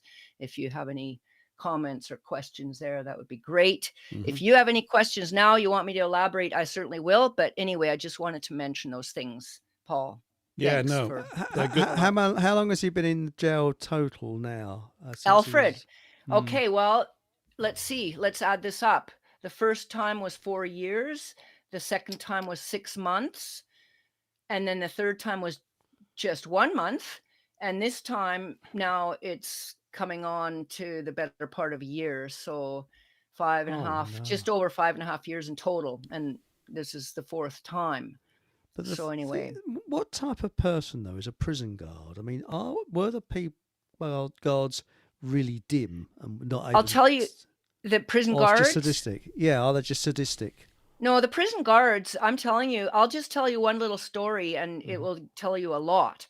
When he had the 4 year, the long sentence, and that was during COVID insanity times, and Alfred was resisting the mask mandate, and he spent 258 days in solitary confinement. That's more than a year and a half of that time. And then the mask mandates were dropped about 10 days or 2 weeks before he was released. And I'm telling you, he was ever so happy in hindsight that he was not released early, because what he experienced in those last few days in prison after he was let out of solitary confinement, and so he was able to mingle with the others in the prison, all of them in one voice. And I'm not talking just the prisoners, I'm talking about prisoners and staff. All of them said, Schaefer is right. Schaefer was right, and Schaefer is right. And the guards were very, very friendly to him and said, hey, Alfred, don't come back to prison. We need you out there. And they were all, giving him there's big pats on the back there, all of them. I mean, this was the kind of respect that he had in prison. So there you go. And I'll always remember that, how he said with a resounding echo that they said Schaefer was right. Yep. You see, so no, the guards. He is. Many of them get and he it. was, Yeah. and he is right now. Yes. I mean, this, as we have discussed on your radio broadcasts and on many other, like, we are in a big epic struggle. It's a spiritual struggle. It's a struggle between good and evil. And there's a war taking place. And I'm not just talking about the hot wars that are going on in places where there are bombs dropping. I'm talking about the war of, it's like psychological warfare being conducted on our people, so that our people will go along with stuff, roll up their sleeves when they're told to get the little jab, or do whatever else, put on the mask, stay apart, all these things, that so many people have fallen for that, because they basically are under mind control from all the deceptions, all the lies, and we have basically a trusting nature. So if we have not had occasion to really get ourselves jolted awake, or just we just trust that, they would tell us if there's something amiss. It's the same thing with the chemtrails. Why is it that some people cannot see them even if they're right in front of our eyes? And it's because they don't talk about it in the mainstream media. They don't talk about it on the radio. So if they're not talking about it, then it does not exist in many people's minds. You see? So it's mind control, it's psychological warfare, and then of course they turn it into real warfare with poisons and open borders and weather warfare and right. There's many things that they are using now. So, but with the aspect of the psychological warfare, that is what has set the groundwork for this, for them to enable them to do these things to us, right? Mm-hmm. It's quite a rant I just was on. You're right? allowed to do that. It's good. We like it. It feels good. Yes, it does. Go- It sounds good go as on a well. rant. You should get stuck in. Absolutely. Yeah. Earlier, you were mentioning the big fire of 1666 in London. Yep. And in my hand, I have this book by Robert Sipp here, and it's 1666, Redemption Through Sin. That About year. Sabotage V and the Sabbateans. Yes, Sabbateans, and then after he died, Jacob Frank, and then Adam Weishaupt, and then Lord Rothschild, and it goes on. Yep.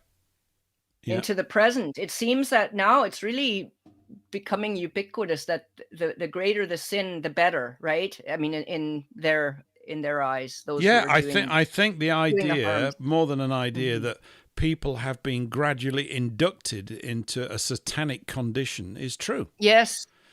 I mean, right to the reversal of the sexes, right? Everything, every single thing is up for abuse, humiliation. They're really into humiliating us, their enemy, which they designated that way. Of course, we go, oh, no, it couldn't really be that bad. Well, maybe we used to say that when we were very, very young, but we were people who early on realized that that wasn't the truth.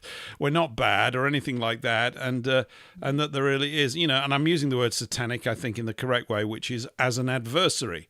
A shaitan is an adversary.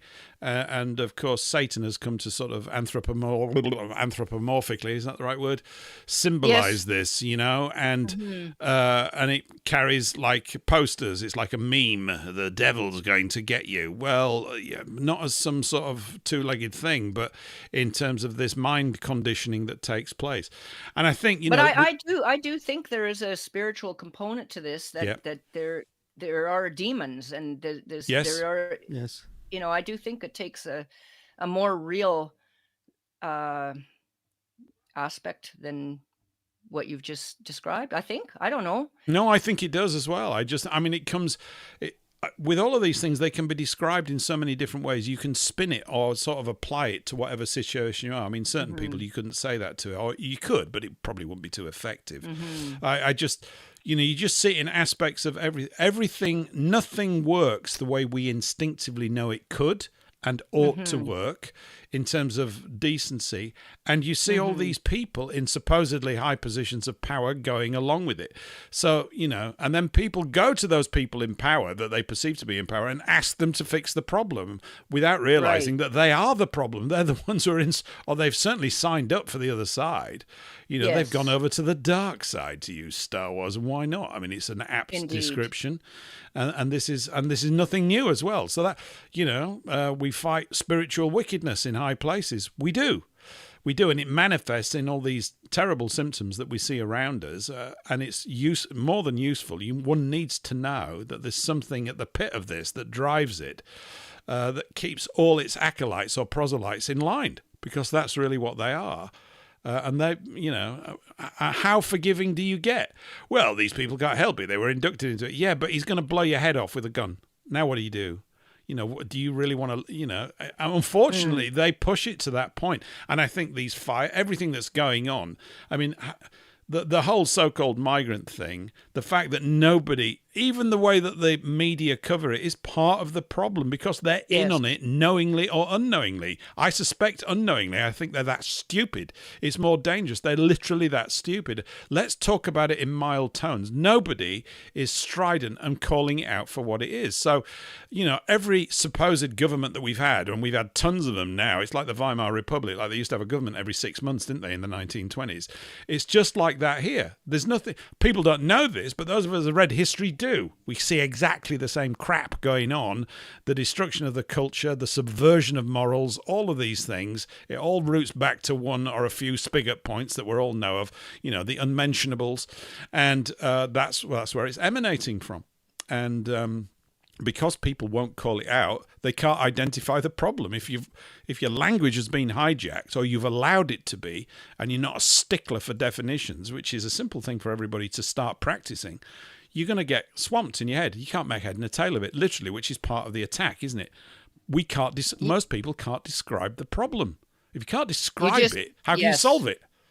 You just made an excellent point about the language and the words. So it is extremely important that we have clarity of the language and don't let them subvert our language and then make, this and that is politically incorrect. You shouldn't call this anymore, and you shouldn't call that anymore, because that's now politically incorrect. So that they scramble our minds, make it so that people are afraid to even describe anything accurately for fear of that might be a politically incorrect way of calling this or that. And language, it's extremely important. That's good that you brought that up. It is, and I think it saps people of their will to fight. They don't realize it's a gradual process, but it saps people of that. There's got to be another way. Well, okay, you better get a wriggle on, though. Because we need to really get a wriggle on. Yeah, they're not going to wait for us to be in a nice, happy condition to deal with the situation. It's always about permanently keeping us off balance and changing things unnecessarily while selling you the change as a new bit of progress. Progress? What's that? I mean, I just don't see it. I don't know what you're talking. I see the change in the form. We see particularly, don't we, the change in the technology that they're using to govern us. Indirectly and without our consent, which they just pay lip service to. And then, if you want a process of redress of your grievances, they tell you that there is one, but in actuality, there isn't, because that process is completely manhandled by their agents, and it takes you 10 years to be heard or something. This exhausting process, by design, of course. There's no rapid judgment on things, and there needs to be. Nice and simple. You've got a nail, you pick up a hammer, you drive it into the wood. We need it back to that. That's how we tend to operate. We want to deal with things in the here and now and get it sorted. But the whole thing has just become literally littered with obfuscation at every level, and you've got these professional liars called politicians who are happy to get paid to do their filthy job. Yeah. Well, and just back to the language thing, and also it's kind of a nice segue and brings Alfred in, and we just have a couple of minutes left. I see that the way he talks about all these words that were, that are weaponized against us or politically incorrect, and we're commandeered, don't say this, don't say that, don't use that word anymore. Well, it puts up gates in our brain. This is how Alfred describes it. Puts up little gates, puts everything into little boxes in our brain so that we can't connect the dots anymore, you see? So I think that's just a wonderful way to describe it. Putting everything into little boxes in our brain, right? Putting gates between thoughts and ideas and all that. So yeah. Monica, it's just been we seem to have run out of time quickly. For this hour has flown by. I know we started a few minutes late, but it still seems like about 10 minutes. We'll have you back next month, and I'll try not to fret too much in the prep thing. I'll put it in my calendar right away. Thank you so much for having me on. It was a delight. It's great. We love having you on, Monica. It's fantastic. So clear and just great to hear your voice. Freespeechmonica.com, everyone, to follow up on Monica, and truthforgermans.com. Truth and Justice. Truth and Justice for I've actually posted it in all the chats. We'll be back again same time next week, 8 o'clock. We've got two ladies on next week who've been done over right royally by the law system, Melissa and Michelle. Michelle and Maribel. We'll see you all then next week. Bye for now, everyone.